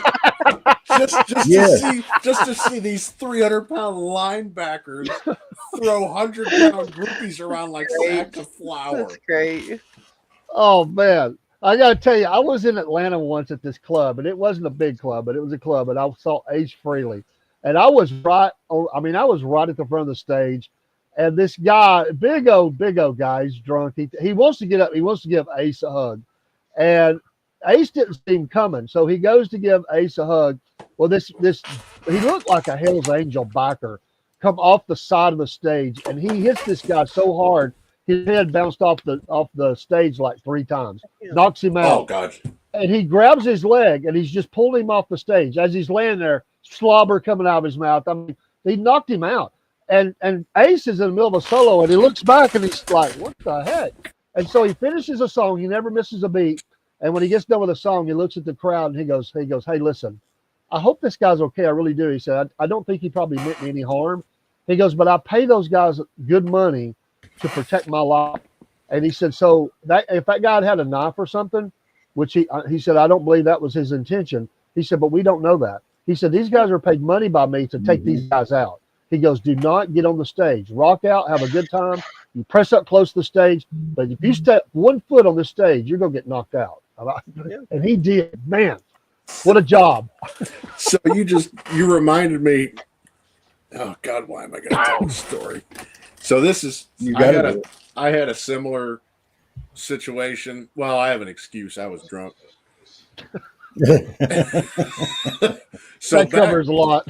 So back before I sobered up, when I was still qualifying for AA, I was at my regular watering hole, and they had this local band come in, and hair down to the middle of my back. I'm the only long hair in there. It's this country, bar on a state route. It's on a 55-mile-an-hour zone, so it's like you're outside, you're getting blown over by semis. So these guys start playing, and I'm drunk, and I don't know if you've ever known this, but drunk people actually aren't well known for their balance. Right. So I get right up front and center. Now there's no stage; it's just a section of the dance floor, and so they're kind of in the corner. And this guitarist has got that microphone stand right in front of his face. It's one of them long dudes because he needs room for his guitar. I'm right in front of him, and I decide to get that tripod plant going on with my legs, and I just start swinging the hair, just swooshing it in a circle, because I wanted to pay tribute to the the rocking that these guys are doing. Did it wrap around it? I make it about 6 or 7 swooshes, and I lose my balance. I start to go forward. So I grabbed the first thing that I could to stabilize myself, which was his microphone stand. No. And I send this mic poof, right into the sky. Oh, man. I was so embarrassed. I had to go sit in the corner and time out. He was mad. He was so red. I don't know if he was red in the face because I clocked him with his own microphone or if he was just angry. But oh, man. So I forgot all about that. It reminds me of a story in Atlanta, a true story. We went to see the rock group Kiss in a club. It was a surprise pre-tour before the big arena tour, and it was them, and it was at about a 500-seater. You had 250 seats. The rest were on the floor. Us on the floor. There was a guy that come out that looked just like, dressed out, decked out, just like Gene Simmons circa Destroyer tour, that same outfit. And he's walking around outside, and he's people are even getting him to sign autographs and stuff, taking pictures with him and all that. And during the show, Gene Simmons pointed at him and gave him the thumbs up, like, yeah, man, you got it, because he looked just like him. The look and all, the hair and everything, it was amazing. If you didn't know any better, you'd think it was Gene Simmons, circa 1977. So there was a guy that went with us. He didn't have a ticket. So He said, I'm just going to sit in the truck and drink. And he, about any show, if you get within, I don't know, 3 blocks of an arena, you can listen to the whole show. I mean, you don't see it, but you can hear the show. You can listen for free. So he said, I'm going to sit and listen to the show and drink. So we go through the show and everything. By the way, this is one of them where I wished I'd had earplugs. They played so loud. But anyway, we come out, we got in the truck, we can't hear. We're hollering like, what? Where are we going? And the guy goes, hey, and he's all drunk. He goes, hey, I met Gene Simmons, man. I met him. I got his autograph. I gave him a hug, man. I got down and kissed his boots. And we're like, dude, that wasn't Gene Simmons. It was Gene Simmons, man. Don't you try to tell me it wasn't. Yeah, because I'm sure Gene Simmons regularly hangs out in parking lot J. We finally, you couldn't convince the guy he's drunk. You don't argue with a drunk anyway. And we finally said, all right, man, you met Gene Simmons. Go for it. I don't care. That guy's still telling that story. I guarantee you. Oh, man. That's great. I laughed so hard, man. I met Gene Simmons. If he was that drunk, he probably could have met Richard Simmons and thought it was him. They almost have the same hair. Yeah. There used to be a guy in Chattanooga, and he did play in a band, but he wasn't famous, but he would go to clubs. But he looked like there's some guys that look like they could be in any band, like Steve. Steve looks like he doesn't look like he could be in any band, He could be the bass player, guitar player, and tons of bands. And people would buy him drinks all over town. They just knew he was famous. They'd say, I know you're a rocker. I don't know which band, but I'm going to buy you a beer, dude. And this guy never paid for a beer, man. He'd go out and drink all the time. And probably ended up in AA, I actually got that treatment quite a bit at a bunch of shows because I used to do. I even when I was drinking, I was not the kind of guy to be in the crowd dancing around, jumping around. I didn't like doing it. I liked having a purpose, something to do, something to get my hands on. It was kind of like that autistic got to do something, Yeah. And so I usually went to shows. I mean, I was broke at the time, so the only shows that I went to were paid for by other people, and they were only paid for by the bands because I was working for them in some capacity. So every show I went to, I was either a roadie or I was promoting or I was like selling merch or something for them. And so these people all saw me going backstage, going behind the merch booth, behind the this, that, and the other thing, rubbing elbows with the sound system guy and pointing stuff out over his shoulder. They thought I was something special, which I wasn't. I mean, it was like I was a bit of one might call me like a vagabond,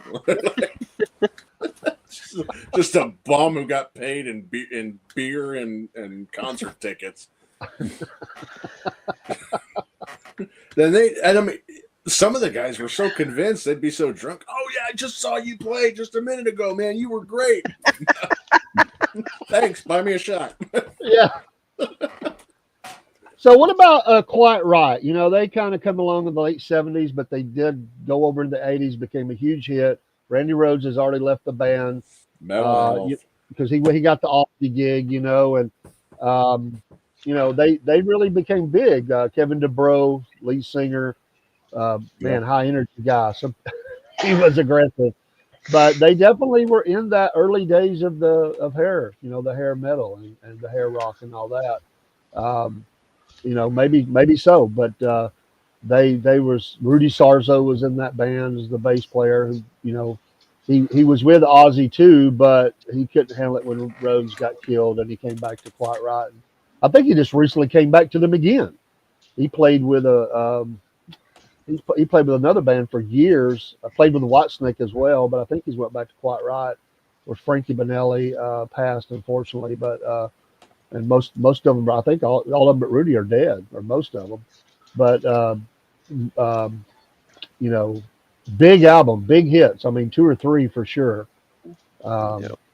Back, I think all off the same album. Might have been one off the second album, but huge songs at the time. MTV played heavily, and they were the band that were supposed to make it and just seemed like they couldn't get up. This was when Randy Rhoads was with them, and they just seemed to not be able to get out of that, get stuck, out of all the bands that were there. They were highly attended shows that they played. They just couldn't get a break. And then Rhodes leaves and gets the Aussie gig, and as he goes solo from Black Sabbath, and it was hard, difficult. They was not bad feelings there because he left. They understood it, but it still hurt. And but then eventually, they were able to make it. So stayed around for a long time. They fell on their hard times too, but they definitely played and stayed the test of time, and they're still playing. But yeah, I mean, uh, I guess you could say they played in that era of the hair and survived grunge. Some of them did. A lot of them, the bands died, and the best ones are the ones who stuck it and gritted it out through grunge and everything else that came out. They're still around, and like a Tom Kiefer or Def Leppard or whoever it is, even White Snake. Tons of bands that made it. There's also a lot of bands that didn't make it, and they fell on hard times after that. I remember hearing about Janie Lane went to the recording studio, and used to be when they were talking to the radio people, their posters was on the wall behind them. They knew it was over when they looked up there, and it was all the grunge acts, the Pearl Jams and other groups that came along at that time. I guess that was early '90s, and yeah, My that teenage years. your teenage Oh, years, yeah, yes.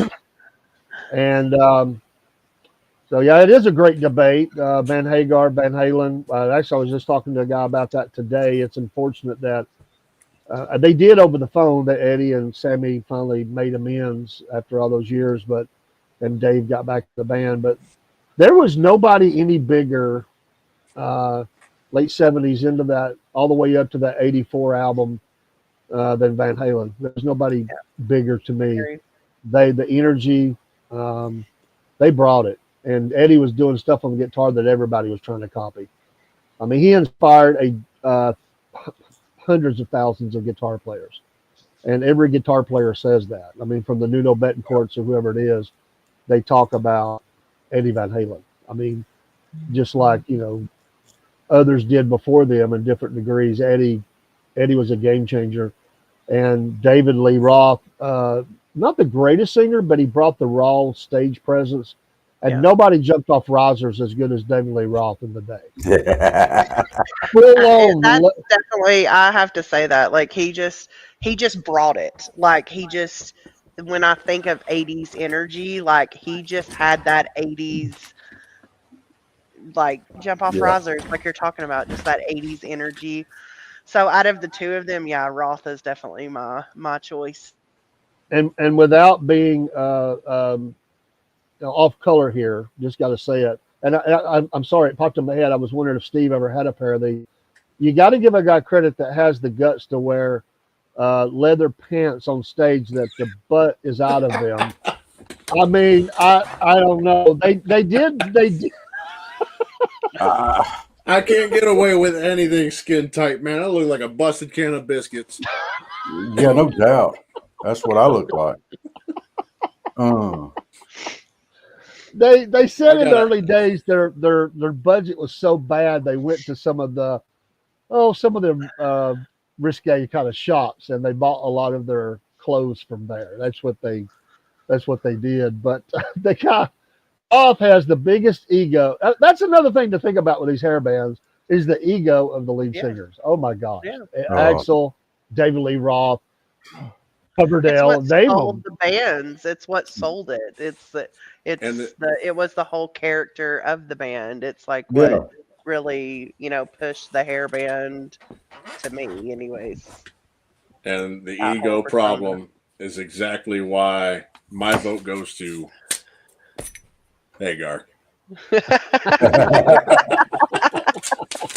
I do like Hagar, but I would out of the two of them, I have to choose Roth, Hag- obviously. But Hagar, but Hagar did pick up and I still loved Van Halen after that, obviously, and they just seem to still put out good music even after that. So Yeah, Hagar's give a crap knob was turned dangerously low through his whole career, and you could see it in his face. Somebody made the comparison of him at, I think, 65 compared to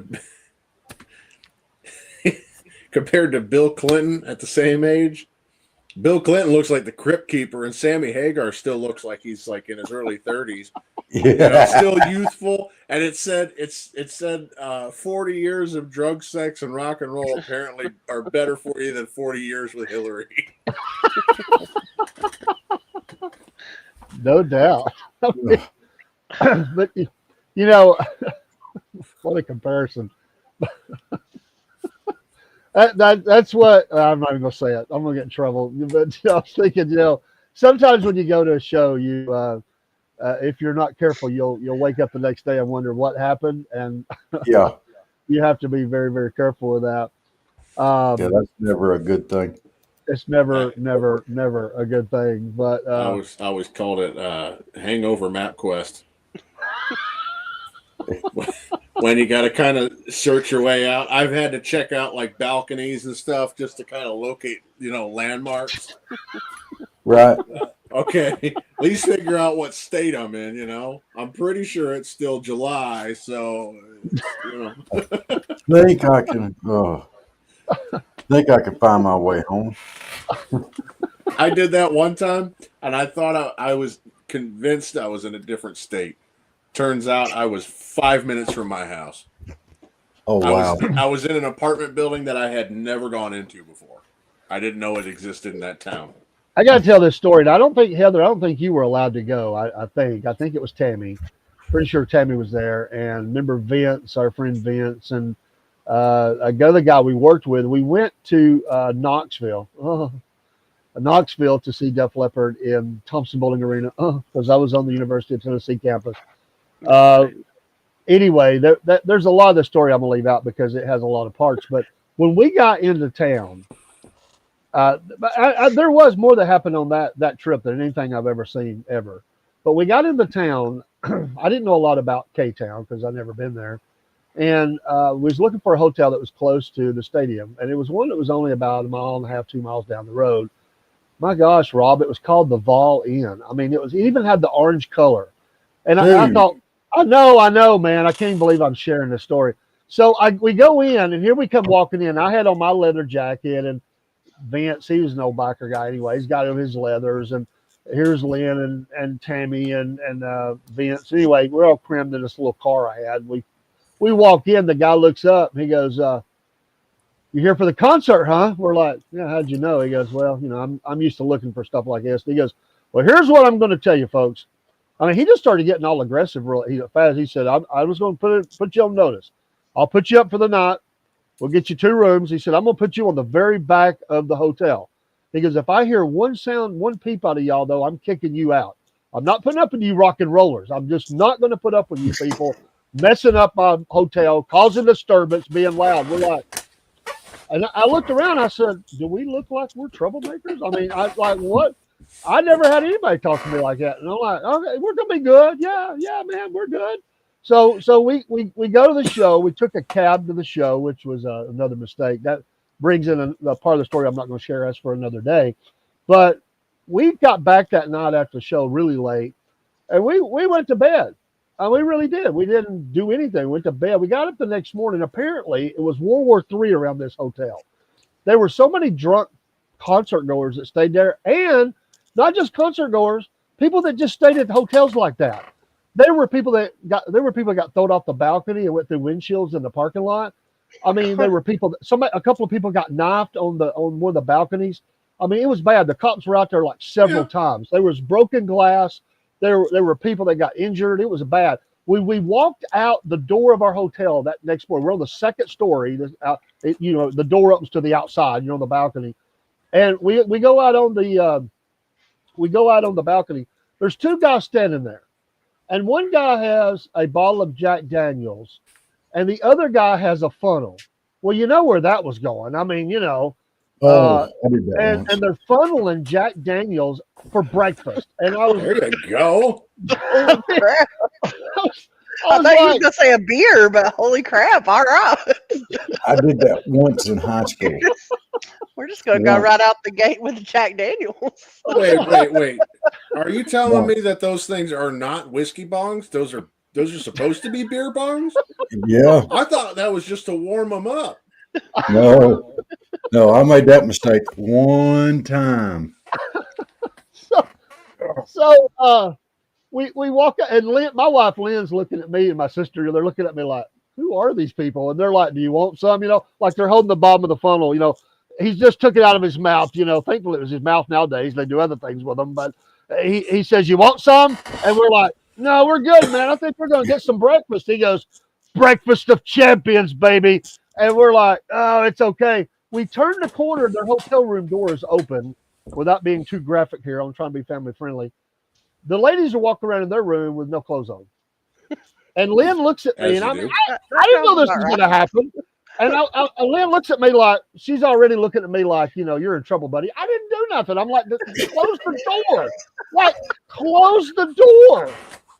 And the guys that's filling the whiskey said, "Would you like to go into the room?" And Lynn's like, "No, he would not." You know? I'm thinking, dude, you're going to get me killed, man. You know, and so we just went back in our room. I mean, you know, like I was afraid. And at that point, Morgan Freeman was narrating, yes, he did in fact want to go in the room.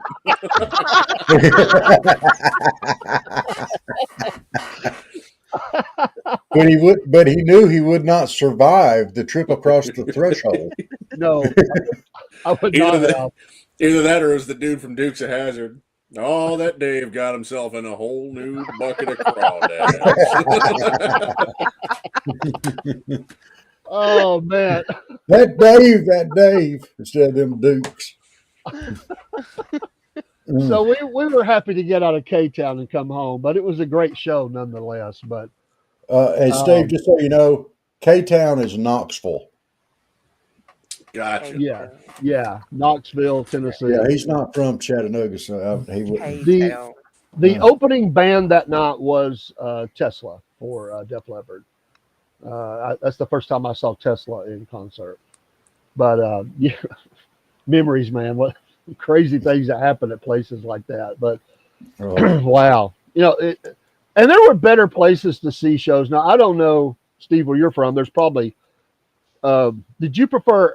I know you got the snow up there, so the winter. I mean, we don't go to outdoor shows in the winter much around here. But do y'all have amphitheaters up there? Did you go a lot of amphitheaters in the summertime, or do you do mainly inside? We got a handful of them because I guess Progressive wanted to give back a little bit of the money from all the people slipping on these icy roads. So we've got. I think it's still considered Progressive Stadium. Up in Cleveland. Okay. So we've got some big venues. Of course, you got to go out of your way to get to them. We have our own, we call it the Strip, but nearby there's a town called Geneva. Above that's Geneva on the Lake, you know, right up against Lake Erie. And Geneva on the Lake is known within about 300 miles of Geneva. Everybody knows Geneva on the Lake as the Strip. So we kind of have our own like Sunset Strip type thing, you know, shortened down to the Strip. And it's hilarious because it's like there's a place on the end of it called the Fun Zone, and it's like go-kart racing and putt-putt and stuff. There's like ice cream shops and little stores where you can, like, candy shops. There's all this stuff that is so family friendly. And as long as the sun is up, this is the rule on the Strip. As long as the sun is up in the sky, it's family time.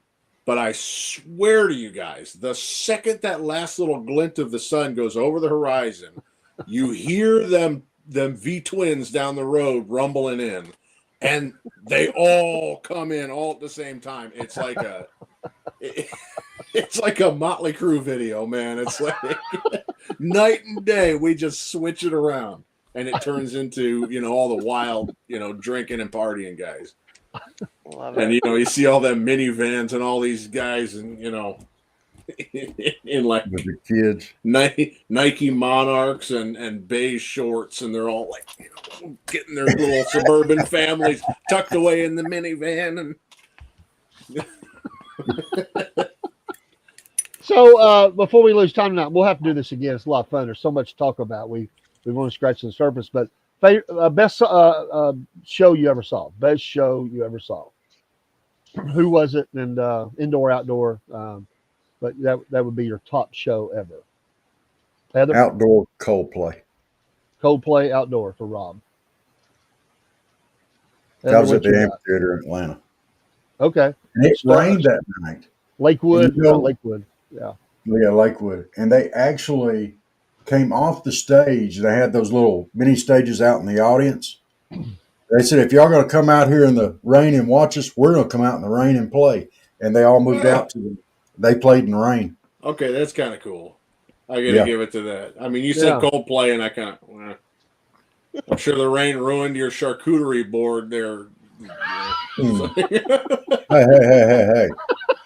Sitting and listen to me, I'm an old guy that I say Lakewood. It's called something else now. I mean, somebody they advert now. It's got all this advertising and stuff. But yeah. So Heather, what you got? Who's your favorite show that you've seen? I would say probably with more recent than when I was a kid and stuff. We have the big car festival that I've talked about on your show before, the Hot August Nights here in Reno, I should say. And we saw Casey and the Sunshine Band. And even though they're a little older now, they can still put on a really good show, and it was really good. We danced and had fun, and it was really good. No, Diva Dawn. Actually, I'm considered a Yankee, believe it or not. So we are two of us. Dave is a Yankee. So that she's in there trying to say that she gets snow in Tennessee. That's adorable. I didn't see that. You don't get snow in Tennessee, Dawn. You guys get a dusting. Calm down. We get a little bit. Yeah. It's like we get a little bit more than Tennessee does. It's like somebody sneezed over a snow cone, and I mean they do up in the mountains for sure, but if that happens down here where I'm at, it shuts everything down. Oh yeah. Nobody moves. You can't even get people to walk in their steps. Anything that would make somebody risk spilling their sweet tea down there is just that's right. Or tragedy on ice, man. Here's one for Dawn. It's Tajikistan. She knows all about that. She knows. Is that where Shug Dawn is from? Is Dawn from Tajikistan? No, her and I got plugged in on a different podcast in the live chat. Me and Joy joined us. And that's a term that they use on that podcast all the time. It's Tajikistan or tragical. It was tragical. So, Steve, favorite show you've seen? Mine's a little heavier, and by a little heavier, I mean a lot. I don't know if you guys ever heard of Mushroomhead. I have heard that term. I don't know. I don't think I've heard them, but I've heard the name. Yeah, they are a much heavier band. I mean, this is like metal, and but they put on an insane show, and this was actually right up on that strip I told you guys about. Okay. In a venue about the size of a broom closet, and somehow they had us sardined in there so tight that my feet actually came off the ground about yay high, and I was picked up by the crowd like this, like just shoved in there like a Vienna sausage, just. Wow. And that was the mosh pit. So anywhere the crowd went, I was just, we're going over here. Okay. I had no control over where I was going. But they have this thing they do called the water drums. And it's these two big old drums about yay big around. They're like beer kegs. So 2 drums, and that's the set. So they have 2 sets, one on each side of the stage. And these guys coordinate their twirling their drumsticks and playing these drums at the same time. Now, that alone is pretty cool. But what they do is they have these like fish tank water pump things to just very lightly squirt a continuous stream of water onto the head of the drums. Yeah. So every time they hit it, it splashes straight up from the vibration of the drum head, and they have lights underneath shining up. So every time they hit it, it looks like lava splashing up. It's crazy. and that combined with all the coordinated stick tricks and all the drumming is a really cool show. And I was close enough to I was getting showered by these drums. Wow. Wow. And I it bet that was would be so fun. much fun. That sounds cool. Yeah. Yeah, I've never seen nothing like that. You'll Pretty have to cool. look them up. I bet you could find some footage on YouTube of those. My favorite show of all time that I think just sounded the greatest and was Aerosmith at the Lakewood, the Starwood. It honestly, it sounded like the album. I mean, they were so clean that night in their presentation. It was pretty amazing. And I've seen some great shows. A lot. That's by no means a knock at anybody else. I just think that was the greatest. And they played my favorite Aerosmith song, which is "Seasons of Wither," and that song just really moves me. I love that song, and so it was just a great night. But one of the wildest things I've seen on stage was when Ted was in Damn Yankees, and because he brings his bow out, and he shoots the bow, and they had this little explosion rigged up or sparks off the back of the guitar or something, and he like shoots the guitar and explosion. I'm thinking, who brings a compound bow out on stage? I mean, but some of those groups from I guess Kiss was one of the big movers in this early on, all the explosions and stuff they were doing, but that got to be a big thing.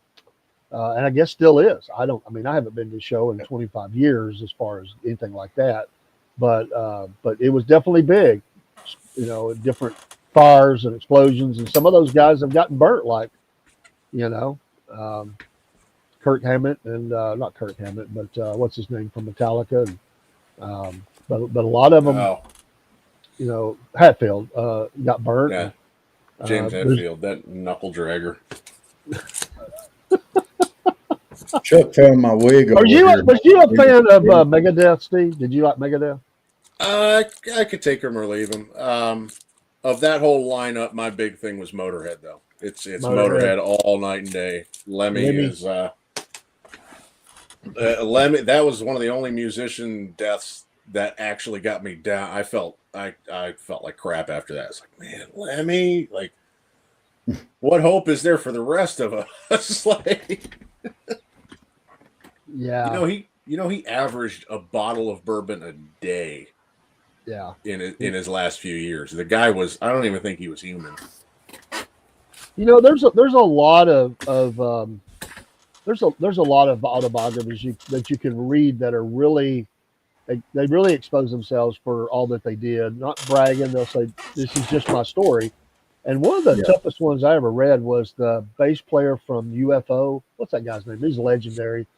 Man, his book is hard to read. I cannot believe what all he did to his body. The drugs got so bad, and I don't know how he functioned in life at all. This is Pete Way. Pete Way, yes, Pete Way. A lot of your bass players look at him as like, one of the guys that they really looked up to because he played very energetically on stage. They loved his playing. They loved the way his stage presence. Pete Way he finally got off of him late in life, but he had destroyed his body, and he has passed on now. I think he's in a bad car wreck too. But Pete Way was his book was hard to read. I mean and another guy that's book was hard to read was oh my goodness, the original drummer for Guns. I know I can't think of names tonight, but his book, he's clean. I think he's pretty clean now. He looks great, but back in the day, his drug habits, all of them were bad, but his was so bad. I mean, that's the kind of guy that's going to the bathroom, 10 times in an hour. I don't know how you function. It's just horrible. Of course, he got fired because he embarrassed the band. He tripped over the drum riser running out, and he was on drugs so bad, and they ended up having to go. But the internet says Steven Adler. Steven Adler, yes. I just cannot. But he actually looks great now. I mean, he looks happy and just looks great. He looks like he's like we were talking earlier. Looks like he's getting younger. It's amazing. But yeah, he's kind of got that Sammy Hagar thing going on. He really does. Sammy has made it out. When you were talking about Sammy earlier, I just wanted to say, when Sammy is the best thing about Sammy is he is a businessman. He's going to make money in everything he does. He's successful in many different things. He started that whole tequila brand, the first one, and Cabo Wabo. he was selling it. He was advertising. He was wearing shirts and stuff at the Van Halen shows, and the Van Halen brothers got mad and told him, "You're not going to do that here. You're not going to do that at Van Halen show." So what does he do? He goes, he gets a tattoo. He's got a tattoo on his arm. So he's still advertised. The guy's a master showman, and he sold that for $80 million. That business, and has since started a new one. He at one time, Sammy Hagar had a sprinkler company. You know, he grew up very poor. His dad was a drunk, and Sammy has been driven to make money his whole life because he come from such poor backgrounds. But he gives back. He helps people. They give people food and different things. And you know, but yeah, it's just amazing what he's able to do. And he's what, 72ish or something like that now. He's up there. Sammy's up there. I mean, he's been doing it. I mean, he was in Montrose. I mean, we're going 77. Oh, 77. Wow. 77 years old. Born in 1947. Good I didn't grief. think he was that old. This is the guy that, you know, saying, I can't drive 55. Yeah. Well, you know, he was already getting up in his late 30s when he joined Van Halen. That's true. And he said by the time they were around some of the later videos, he says, I was worried about looking bad in those videos. He said I was aging, you know, and he said the videographers and stuff did a great job to put him in the best light because he said I didn't want the camera too close. I was starting to show my age a little bit, but come on, he really doesn't. But well, he put that on pause for a good 30 years, didn't he? Oh yeah, no doubt. I mean, just started showing my age. I think I'm just going to stop doing that for now. I didn't know you could do that. I'm with it. I mean, maybe he was talking. Maybe he wasn't. Can we do that? Can I just say, hey, stop, just stop aging? Maybe he wasn't talking about 55 miles an hour. Maybe he was talking about 1955. That was around. Yeah, maybe. I mean, that was about the time he started driving. I'm sure. So, amazing guy, and another guy that he seems like he has fun wherever he goes. And I don't know if he still does it, but he has that show on, was it Access TV or whatever, that he do when he go visit the other rockers and talk to them and stuff. That was pretty cool. I've seen a few episodes. MTV Cribs. Hey, have a good night, Dashboard Nomad. Have a good night. Thanks for being here. We'll do it again. I've been wanting to have a music discussion anyway, and appreciate you being on here, Steve and Rob and Heather, and you know, we all share one thing: whatever music we like, we have a love of music, and that's important.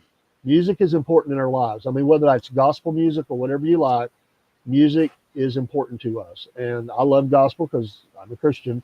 And but my life has been filled with music. Our mom, Heather's and mine's mom, she had a love of music and introduced us to a lot of different styles of music when we were growing up. Anything from Motown to Elvis to country. Mom loved music, everything. Big band, you name it. And so we all have a love of music. And so Steve, even you liking Winger, it's okay. It's okay. We didn't even talk about Winger. I'm actually a fan of Winger. I never understood the whole hate Winger thing.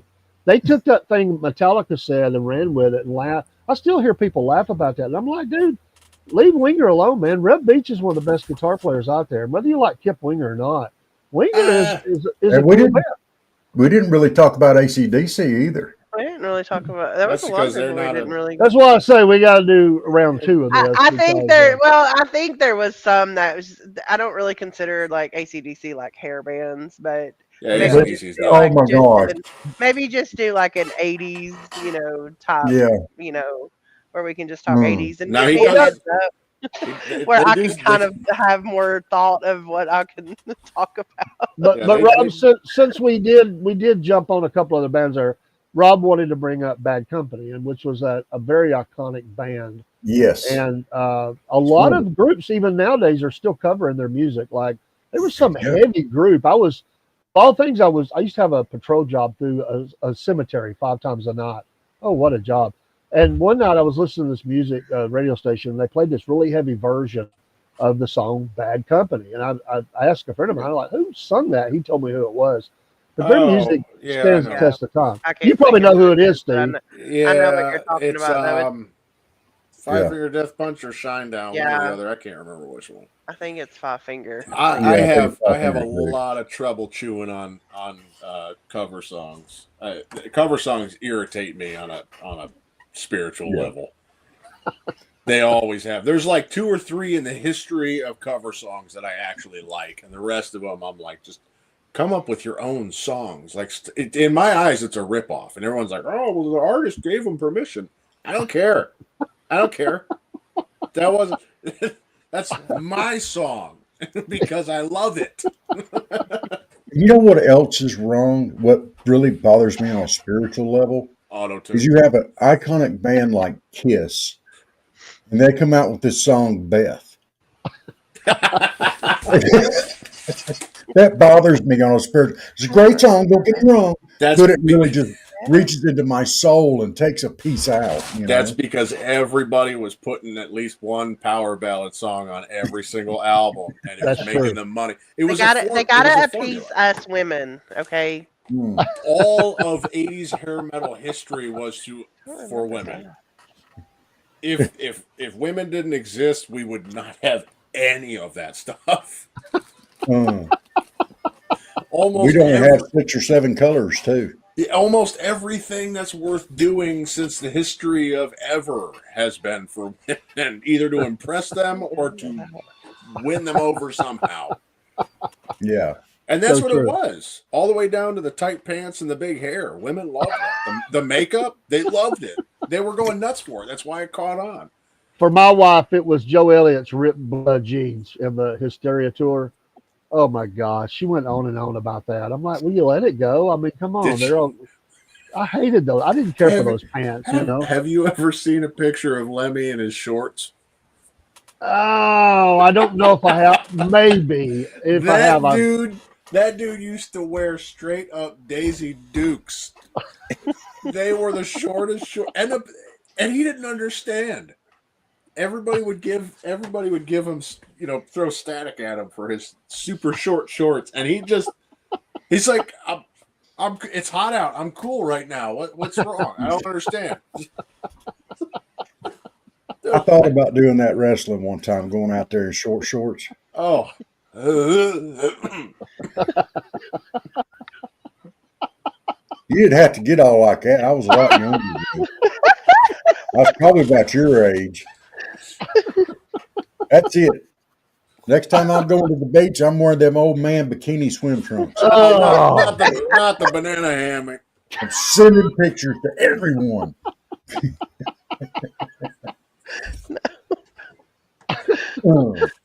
Heather's getting a little red over there. No, I don't need to see that. I'm good. Think of the children, Rob. They're not mine. Save the children. Which, by the way, speaking of children, that's one thing when it comes to Winger, I'm just a little bit uncomfortable with lyrics talking about a 17-year-old. That's the problem with them. It's when I was like 20, for late teens, early 20s, like getting in, actually mid-teens, getting into this stuff. I heard that song. It's like, yeah, the instrumentals are good, the lyrics are kind of catchy, it's cool, and it's like now that I'm older, it's like I'm gonna have to see your search history there, dude. Like this is yeah. So you're like what? You're young compared to us. I mean, you're like what? 43, 44? 34. Dude, you're aging like milk. Shut up.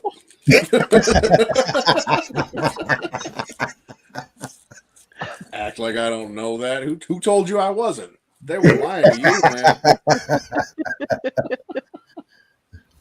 I can't say nothing. I'm only 54. But I'm still the clickbait. The clickbait. Not tonight. You got Steven here with that hair, man. Well, I got Steve and I got Heather, so I'm kind of shot down tonight. You can forget that. I mean, the dude's a blacksmith, dude. He swings a hammer, man. Come on. I use it to get rid of the flies when they're buzzing around me. It's kind of like a horse's tail. Yeah. See, if you come down here with hair like that, you can keep the gnats out of your nose. But Steve does a great job on his videos. I really like them, and he comes up with some cool creations. I enjoy seeing that. And be sure to He's visit his almost channel, good looking as I am. Half Pine Forge, and give the man some business. Give him a follow on Rumble. He's cool beans. Enjoy. Thanks for coming on here, Steve. Yeah, And I hope we you'll appreciate it. come back. And we're gonna do some more orders with you. I definitely want to get a couple of your creations and stuff. And I love that stuff. It's American business and supporting great Americans. Don't say good, but great Americans. And I appreciate that. you're a lot of fun to be around. And you come up with some crazy stuff. I love it. But yeah, I enjoy the talk. My life is filled with music, and it. You hear a song and you can think about where you were at a lot of times when the first time you heard that song, and it just resonates with us. It puts a memory point in our lives when we hear stuff like that. Shark do. Well, except that song. Rob, shut up. That was the first time you heard that song. Oh, I know where. I was holding my granddaughter who came to live with me, and she forced that song on me, and I had to play it over and over and over again. There's one other song I gotta sing, Dave. Oh, good Lord. Phenomena.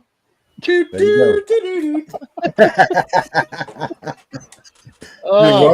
can't physically hold it in. For the rest of the night. I can't physically hold it. That's actually my alarm clock. Oh, that's awesome. Miss Heather, we're so glad you came in here tonight too. And don't make Frank sleep on the couch. I won't make him sleep on the couch. I promise I'll be a little bit. I promise I'll be a little bit more lively next time. I'm getting over being sick, so I appreciate y'all having me on tonight. Just got off work and been sick, and so I'll be a little bit more prepared for the conversation next time. Well, you're fine. Who do you listen to like is current? Like who do you like right now? It don't matter who it is. It don't matter what genre. What are you listening to right now? If you had somebody that came on the radio, you said that's somebody I really like to listen to. Who would it be now, Heather? I don't know that you want me to. I listen to like. It's okay. Go ahead. It's okay. Mostly, I'll be honest. I listen to a lot of old stuff. I would say it's 2024. What are you listening to? Conway Twitty. No, we listen to a lot of grunge. First of all, we listen to a lot of like Nirvana, Pearl Jam, things like that. Alice in Chains. And so newer stuff is probably like rap, like Megan Thee Stallion and like Cardi B. Yeah, I'm embarrassed to kind of. Heather's getting embarrassed saying that in front of me. It's I know. Well, I'm embarrassed to even say that out loud, but it's It's okay. But he said music though. Rapping's just talking. If I listen to, I really don't listen to like newer music. I really do listen to Spotify, and I listen to older stuff. That's really more what we listen to. We make our own playlist. I listen to anything from 40s music all the way up to grunge. So. Well, the car shows has a lot of 50s music, so y'all are listening to a lot. Right. So we have playlists that's a lot of 50s and 60s music. I listen to a lot of 80s and 90s music. So that's more or less what I listen to. It's like 80s and 90s music most of the time. See you there, Dashboard Nomad. Appreciate you being here tonight. Yes. Come back and be with us. But yeah, so yeah, you a lot of grunge too, though. I do, but I'm usually listening to a lot of 40s and 50s. Yeah, right now we're on a Christmas kick, so I'm making him listen to Christmas music. Ugh. Just tell me it's not Feliz Navidad, however you say it. That sounds Navidad. But I do make him listen to like the traditional Christmas songs, so it's not like Mariah Carey or anything like that. Y'all can do y'all can play that song, Merry Christmas Bing Crosby and Perry Como Christmas songs, the old ones. Merry Christmas from the family. Yeah. It's a Marlboro Lights. I'm sorry. Uh, Dave, what are you listening to now? What's your you're listening to gospel mainly, aren't you?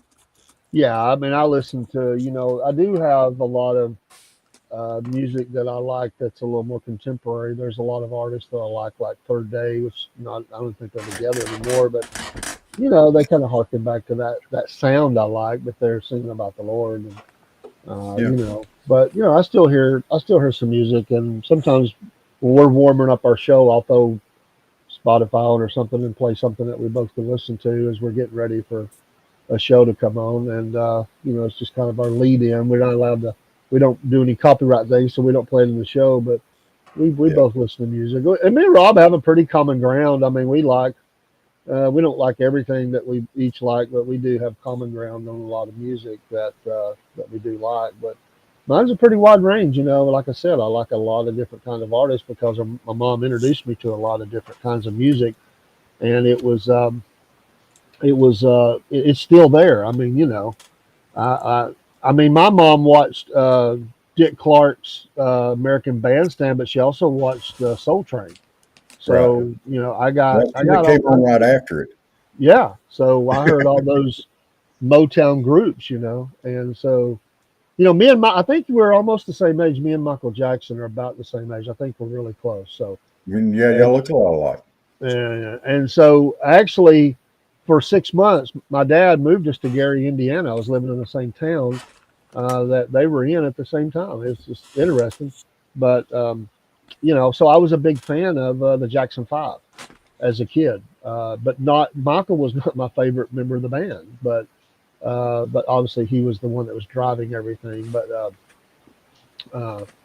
yeah, musical taste, it's what you like, and sometimes tastes change, and you find yourself. So sometimes you look back at music and you're like, God, I can't believe I really like that. It sounds dated and bad, and Yeah. I mean, it just doesn't have the same ring to it that it used to, but a lot of it holds up. A lot of stuff holds up. Is there something that you used to listen to that you think now, like, I just can't do it. I just can't listen to that anymore.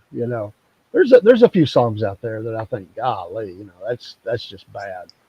But Yeah, don't worry, be happy. Um,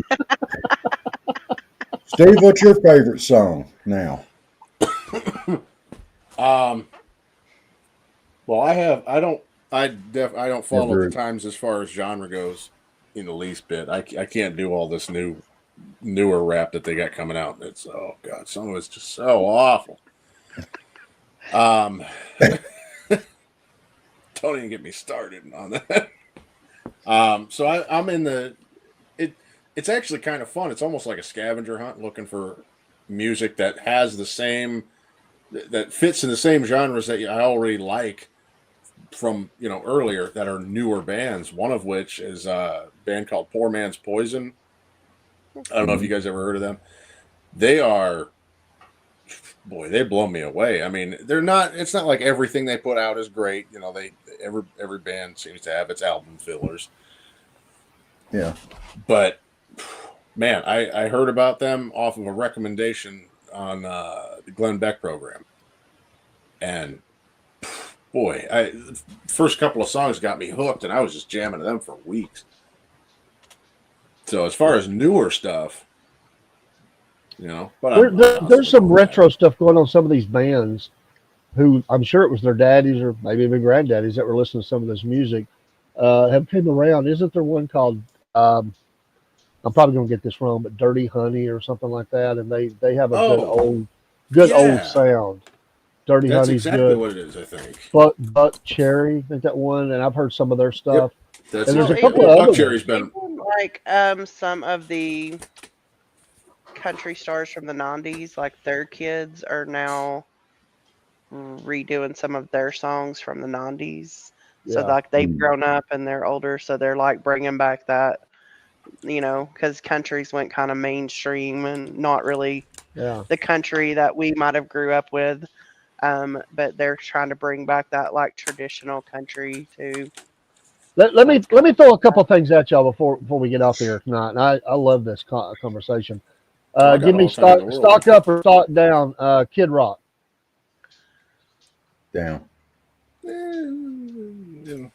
Eh, I'm not a huge Kid Rock fan. Yeah, I I like mean, Kid Rock.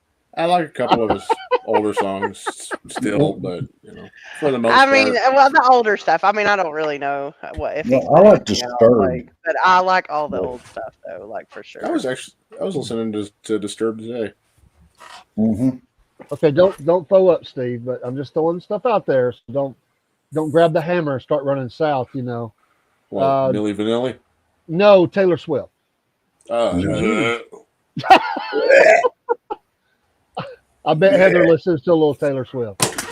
I do Am I listen right? to a little bit. Hang I on. do listen to a little bit. I'm not gonna say Well, that you I made like him get up and walk I'm away. not gonna say that I like every single one of her songs, but I do like some of her music though. No. I kind of figured. That. I'm a girl. I can't help it.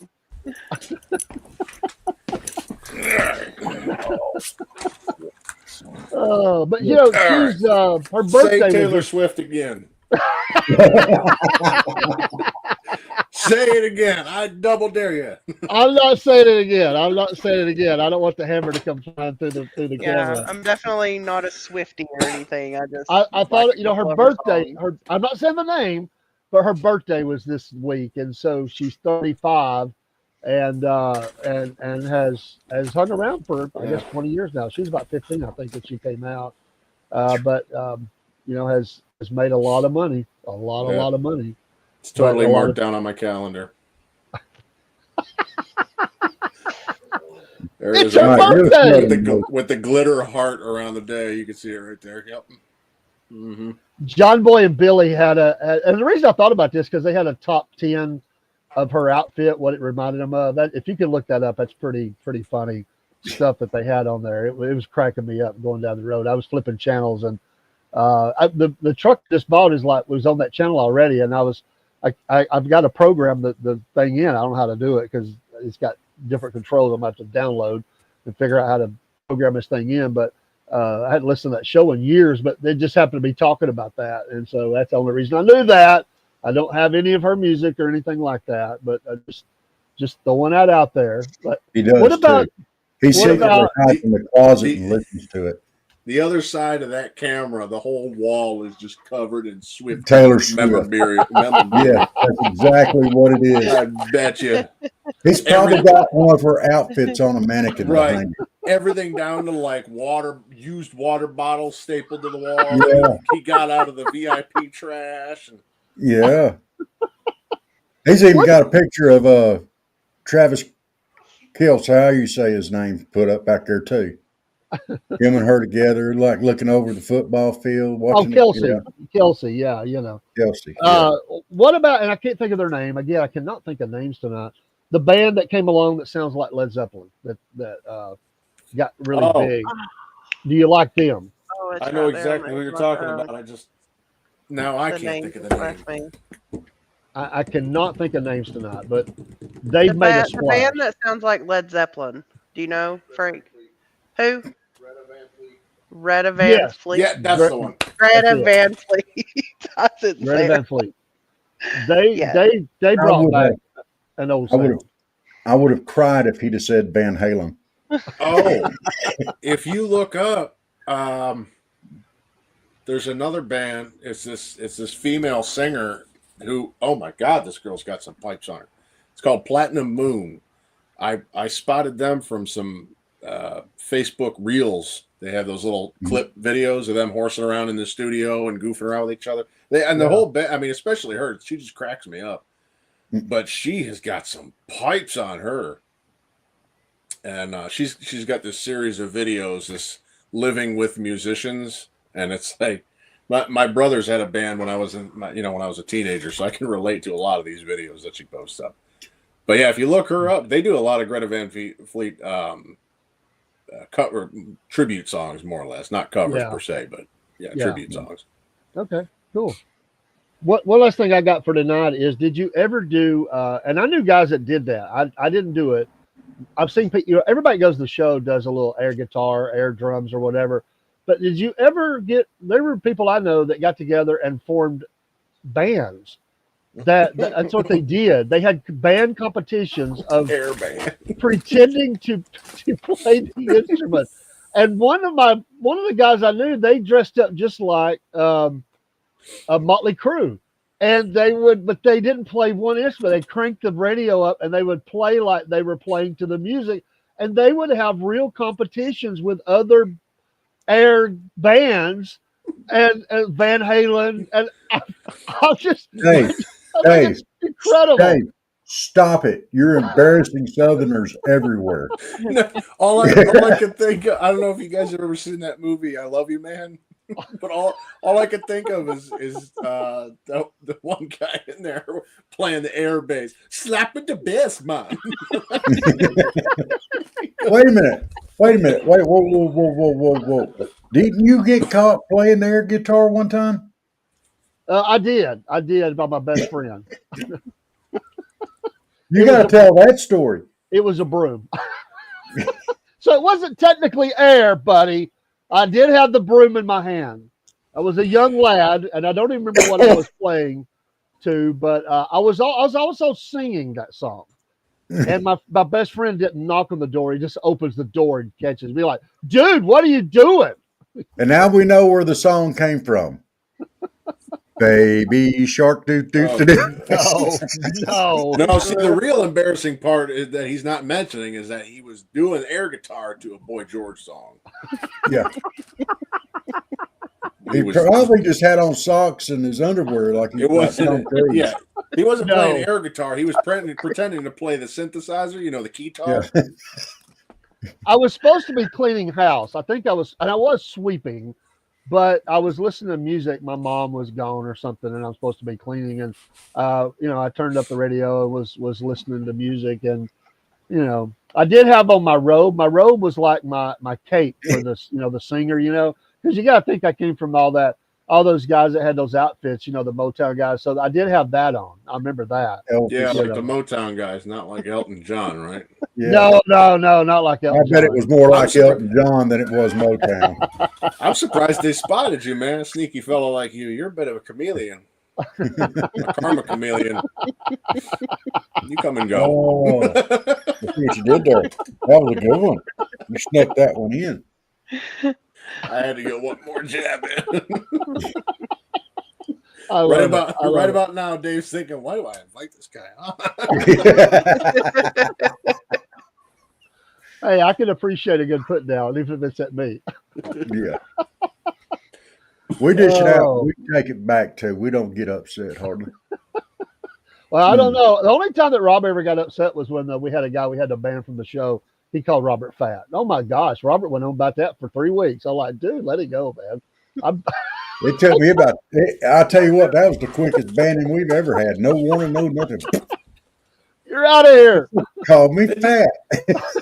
He didn't even make it funny at all. He just called you fat. No, it was in the chat, and I saw it, and I thought, I'm not going to say nothing, And Robert, we're going over the show, we're just going, and Robert, like 10 minutes later, looks down and goes, "Who you calling fat?"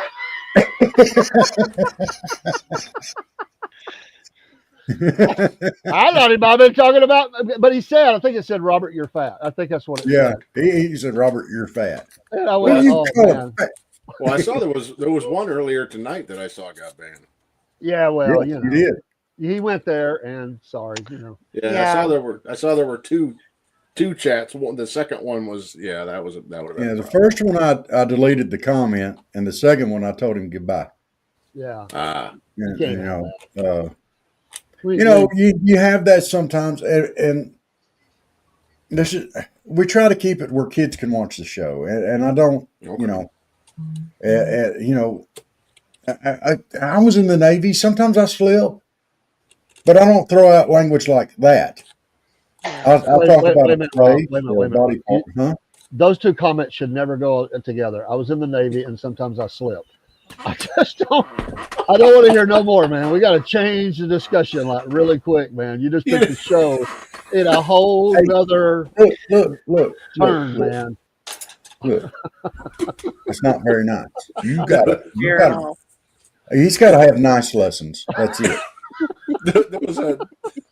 You just reminded me my real quick story. My dad was an engineer for a bigger company nearby, and this was back in the 70s. They were all just kind of hanging out, and there was this one Mexican guy that worked on the team. He was the youngest guy there, and he's sitting over his drafting table. This is how long ago it was. And all the other engineers are sitting around sipping coffee. They're just kind of shooting the breeze. And they were talking about their astrological signs. I'm a Sagittarius. Oh, I'm a Scorpio, blah, blah, blah. And they asked this guy, remember he's Mexican guy. And they said, hey, man, what's your sign, by the way? This guy didn't even look up from his work. He just went slippery when wet.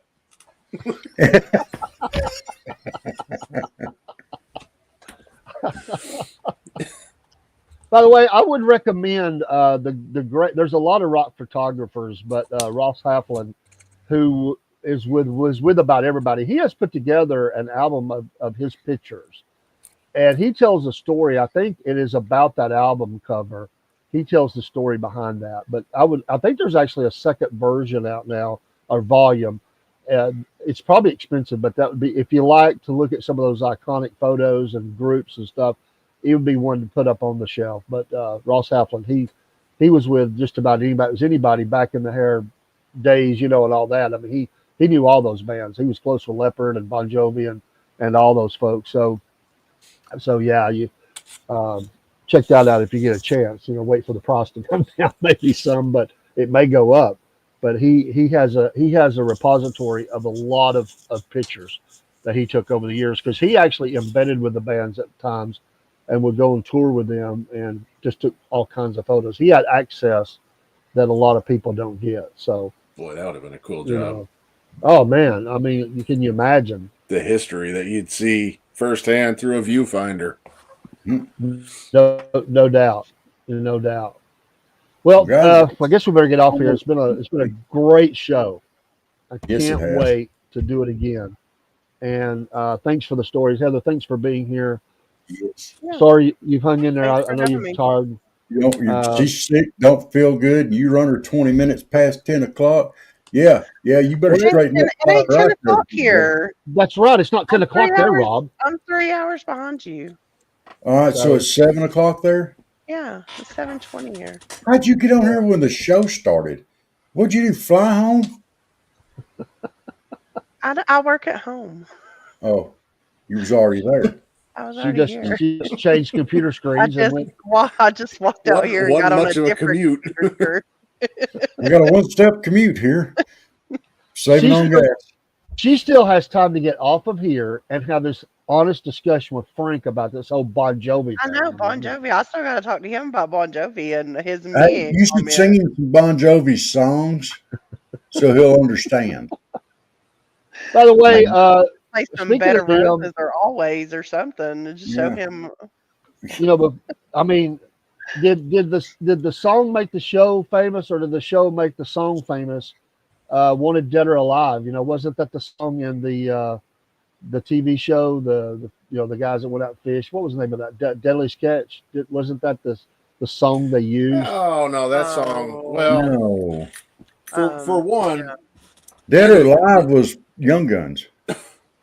No, it was also Deadly Sketch, and it was also Harley Davidson and the Marlboro Man, and it was also now that was a good movie. I liked it.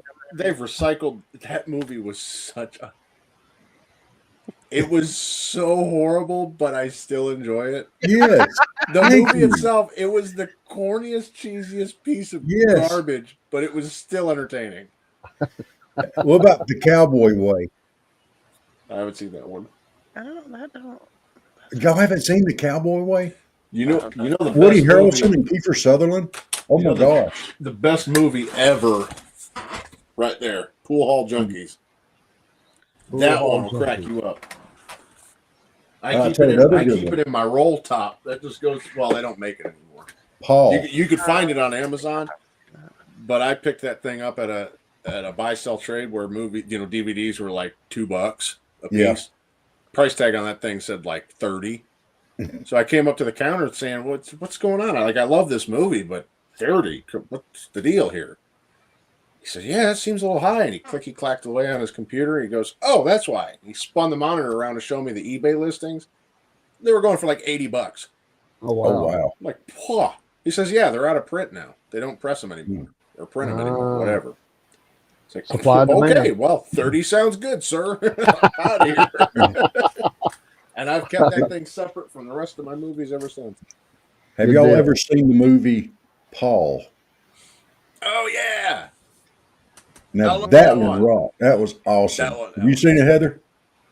Is that the alien movie? Yep. Yes. Okay, yeah, I have seen Where it. Seth At first, Rogen I does was his thinking, voice. yeah, I was thinking I hadn't, but You and yeah, Frank, I have you seen and that one. Frank should watch that for date night. No, I've seen that one. when he gets all mad because everyone keeps asking him Yeah. about probing. Yes. He Yes. Yeah. says, What am I what am I going harvesting to farts or something? Yeah. No, that was funny. And then he gets the donut up there, and the rednecks are trying to get him, and he gets the donut, and he goes, It's "It's probing time. probing time." That was a good movie. And they find him in the back of a truck or trailers crying. My old boss at oh god, I haven't worked at this place in 12, 13 years. He actually got a tattoo of Paul. He got the tattoo of the drawing of Paul flipping the bird on his forearm before I even knew what the movie was. This was like the year it came out. He really liked the movie. I laughed at that movie till I cried. I did. It was funny. All right, I'm done. Before he goes, I'm still tore up about this story that you talked about, the guy that, burned his ears, man, like putting earrings in or whatever it was he did, Yeah. you said. Oh, Good yeah. grief. Yeah, Good. Randy the hippie. Wow. That And then dude turn around and made did the other some side. incredible mead, though. Whew. It was like freaking moonshine, but it was good. Wow. I wouldn't have that in my ear. Is there a new video out or fixing to come out, Steve, so we can promote? No, the last one was Thanksgiving. I'm thinking. Well, no, I'm beyond thinking. Now I'm just figuring out the logistics of it. Of doing live shows, live work shows, and so my big hump that I'm trying to get over right now is figuring out if I want to keep it on the channel I have now or create a new channel, Half Pine Forge Live. Okay, or whatever. Cool. Yeah. Which could be anywhere from just live work shows or just hanging out in my shop and just like we're doing just now, have a guest on to hang out and talk. My problem is I like to keep my channel like hermetically sealed from anything. Like even this, like I've held my tongue this whole show, which is impressive for me. But it's like I could see something slipping out, especially if I'm working, and I don't want that. So I'm wondering if I should separate that channel wise, or if I should just put a disclaimer on the live show saying, "Hey, these are PG-13 plus, or whatever. Yeah, watch at your own discretion." I mean, I could probably do that because, to be honest with you, I don't think there's that many kids watching my show. Well, you could always say, "This is a show about blacksmiths. We say bad words." We do. We invent new cuss words. We're on the bleeding edge of cussing. I'll tell you what, if you do it live, I'm pretty sure that we come on to commentary. All right, here he goes. He's got this hammer. Oh, no, wait, that's not the hammer he wants. He's going for the bigger hammer. Oh, nope. He's going back to the smaller hammer. Oh, he's pulling back to swing. He's getting ready to swing. He swung the hammer. Well, it's a matter of sound. I gotta find a Bluetooth like gaming headset, so that I can hear if there's donation triggers going on or something. Right. And they can hear me through the microphone. I can't have this shotgun mic because I'll sound different at this end of the shop compared to this end. And there's a matter of my laptop. It's my bread and butter for my channel. I need to keep my laptop safe. So if I'm running it through there, I think I came up with something really clever for this, actually.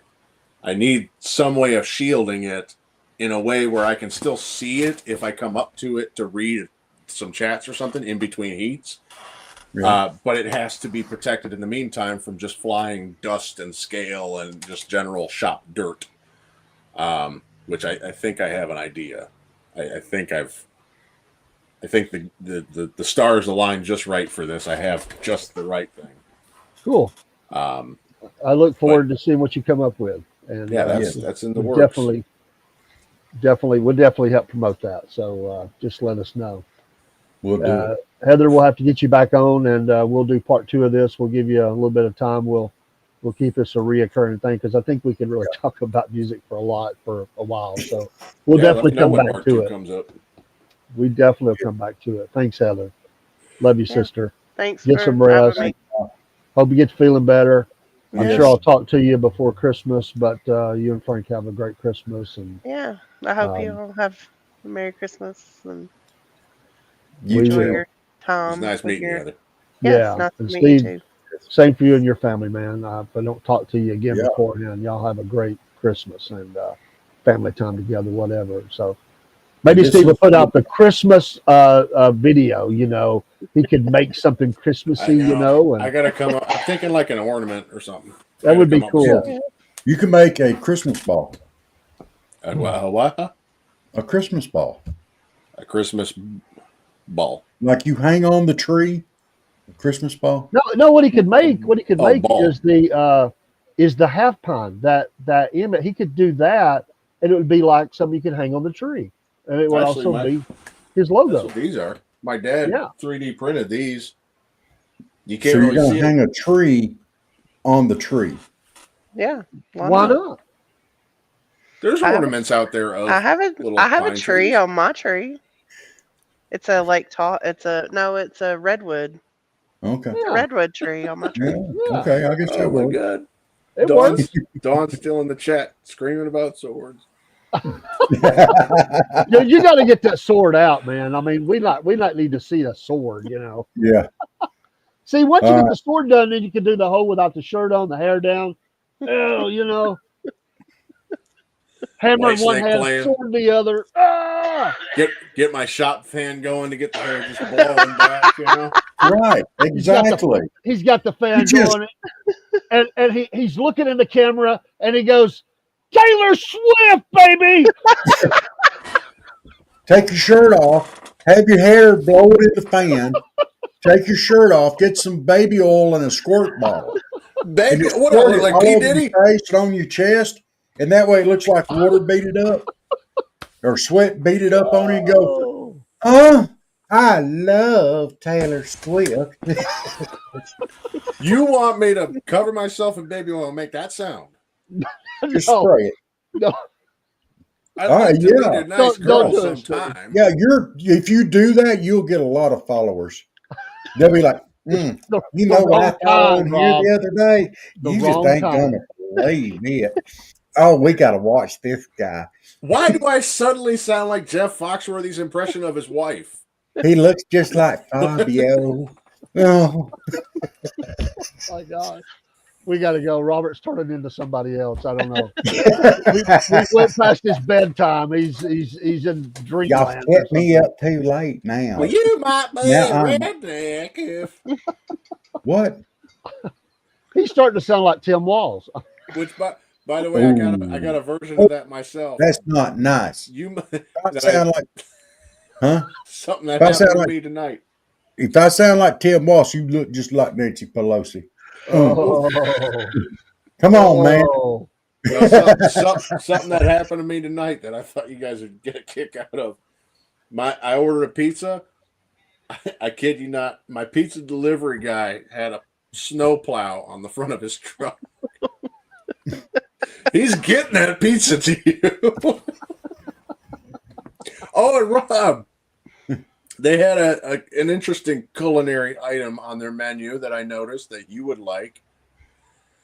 It was cow patty fries. Oh. Cow patty fries are steak fries covered in pulled pork and barbecue sauce, and guess what it looks like? Cow patty. When Dave comes down here, I'm gonna do my best. It sounds good, but the name of it is not good. It even looked good. Well, I wondered why it was the last item on the menu. Dave, when you come down here, we got to do it. One cow patty pie. No, absolutely not. I'm out. Does that mean that you're going to be unarmed? I'm not going in a field with you at all, dude. Come on. You might wear them shorts, and I don't. I just can't handle the thought of that. So I Them don't Daisy even own Dukes. short shorts. yeah. Just Who old likes man short bikini. shorts? Rob likes short shorts. Yeah. All right, y'all. Yeah. All Thanks a right, lot, now I'm everybody, getting for being silly in now. here. It's time to go to bed. It's good to have a little fun, have some laughter, Yes. and talk about history and fun and music and everything else. We'll see you a lot. So we got a lot of new shows coming, and we got a lot of new things going on.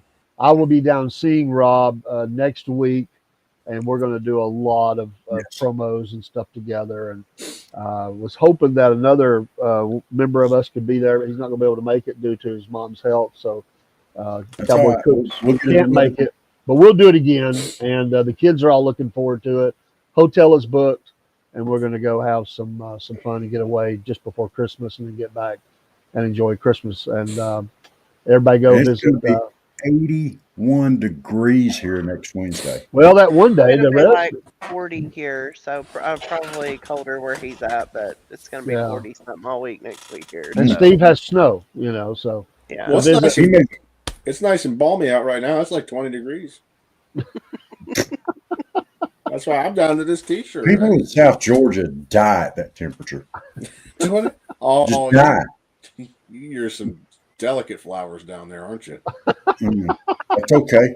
Because in the summertime, if you walked out the door, you'd die down here. it was Mm. like Yeah, 9 degrees one I'd day beat last glowing week. hot steel in front of a 2,300-degree blast furnace. What are you talking about? Let me explain this to you. Down here, when they start talking about heat indexes and stuff, it can hit 120 with the heat index. And you know what that means? Humidity. See, Heather's out there in that dry heat. We don't know what nothing dry heat around here. Oh, there's that classic line.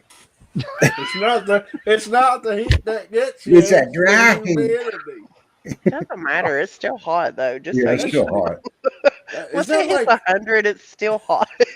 Robert, you're trying to you're trying to talk about how hot it is with a girl in the video here in the show who lives in the freaking desert, man. I I mean, know. it don't I even sound right know. for you to try to make that Like I analogy, get dude. it. The humidity sucks, but I mean, like once it hits 100, it's Oh, hot no matter what. Mm. even that painting of a snowman behind her is starting to melt? It was a lot Yeah. bigger when the show started. Hey, the humidity's so bad around here, it kinks my hair up. I don't miss that though. That's why I don't go around without a shirt on. You want to borrow my hair tie, Rob?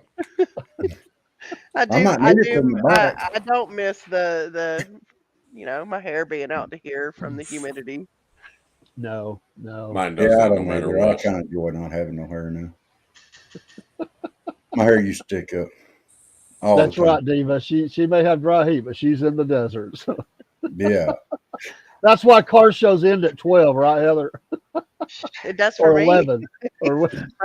Frank can stay as long as he wants, but I'm out of there before it gets to the heat of the day. I Mm. don't blame you. All right. Well, everybody, we're glad y'all tuned in and enjoyed us tonight. We got the photo bomber. Hello, photo Hey, bomber. Haley. She wanted to say hey to Heather. So Oh, we hope y'all like, follow, subscribe if you enjoyed our show, and y'all tune in. We're going to continue this talk right on. We hope all y'all have a absolutely. great night. Don't forget, tune in to Half Pound Forge over there. Give Steve here a like and a follow. Buy something from him. He always appreciates that. And I tell y'all what, God bless you. We love y'all, and y'all have a great and wonderful night.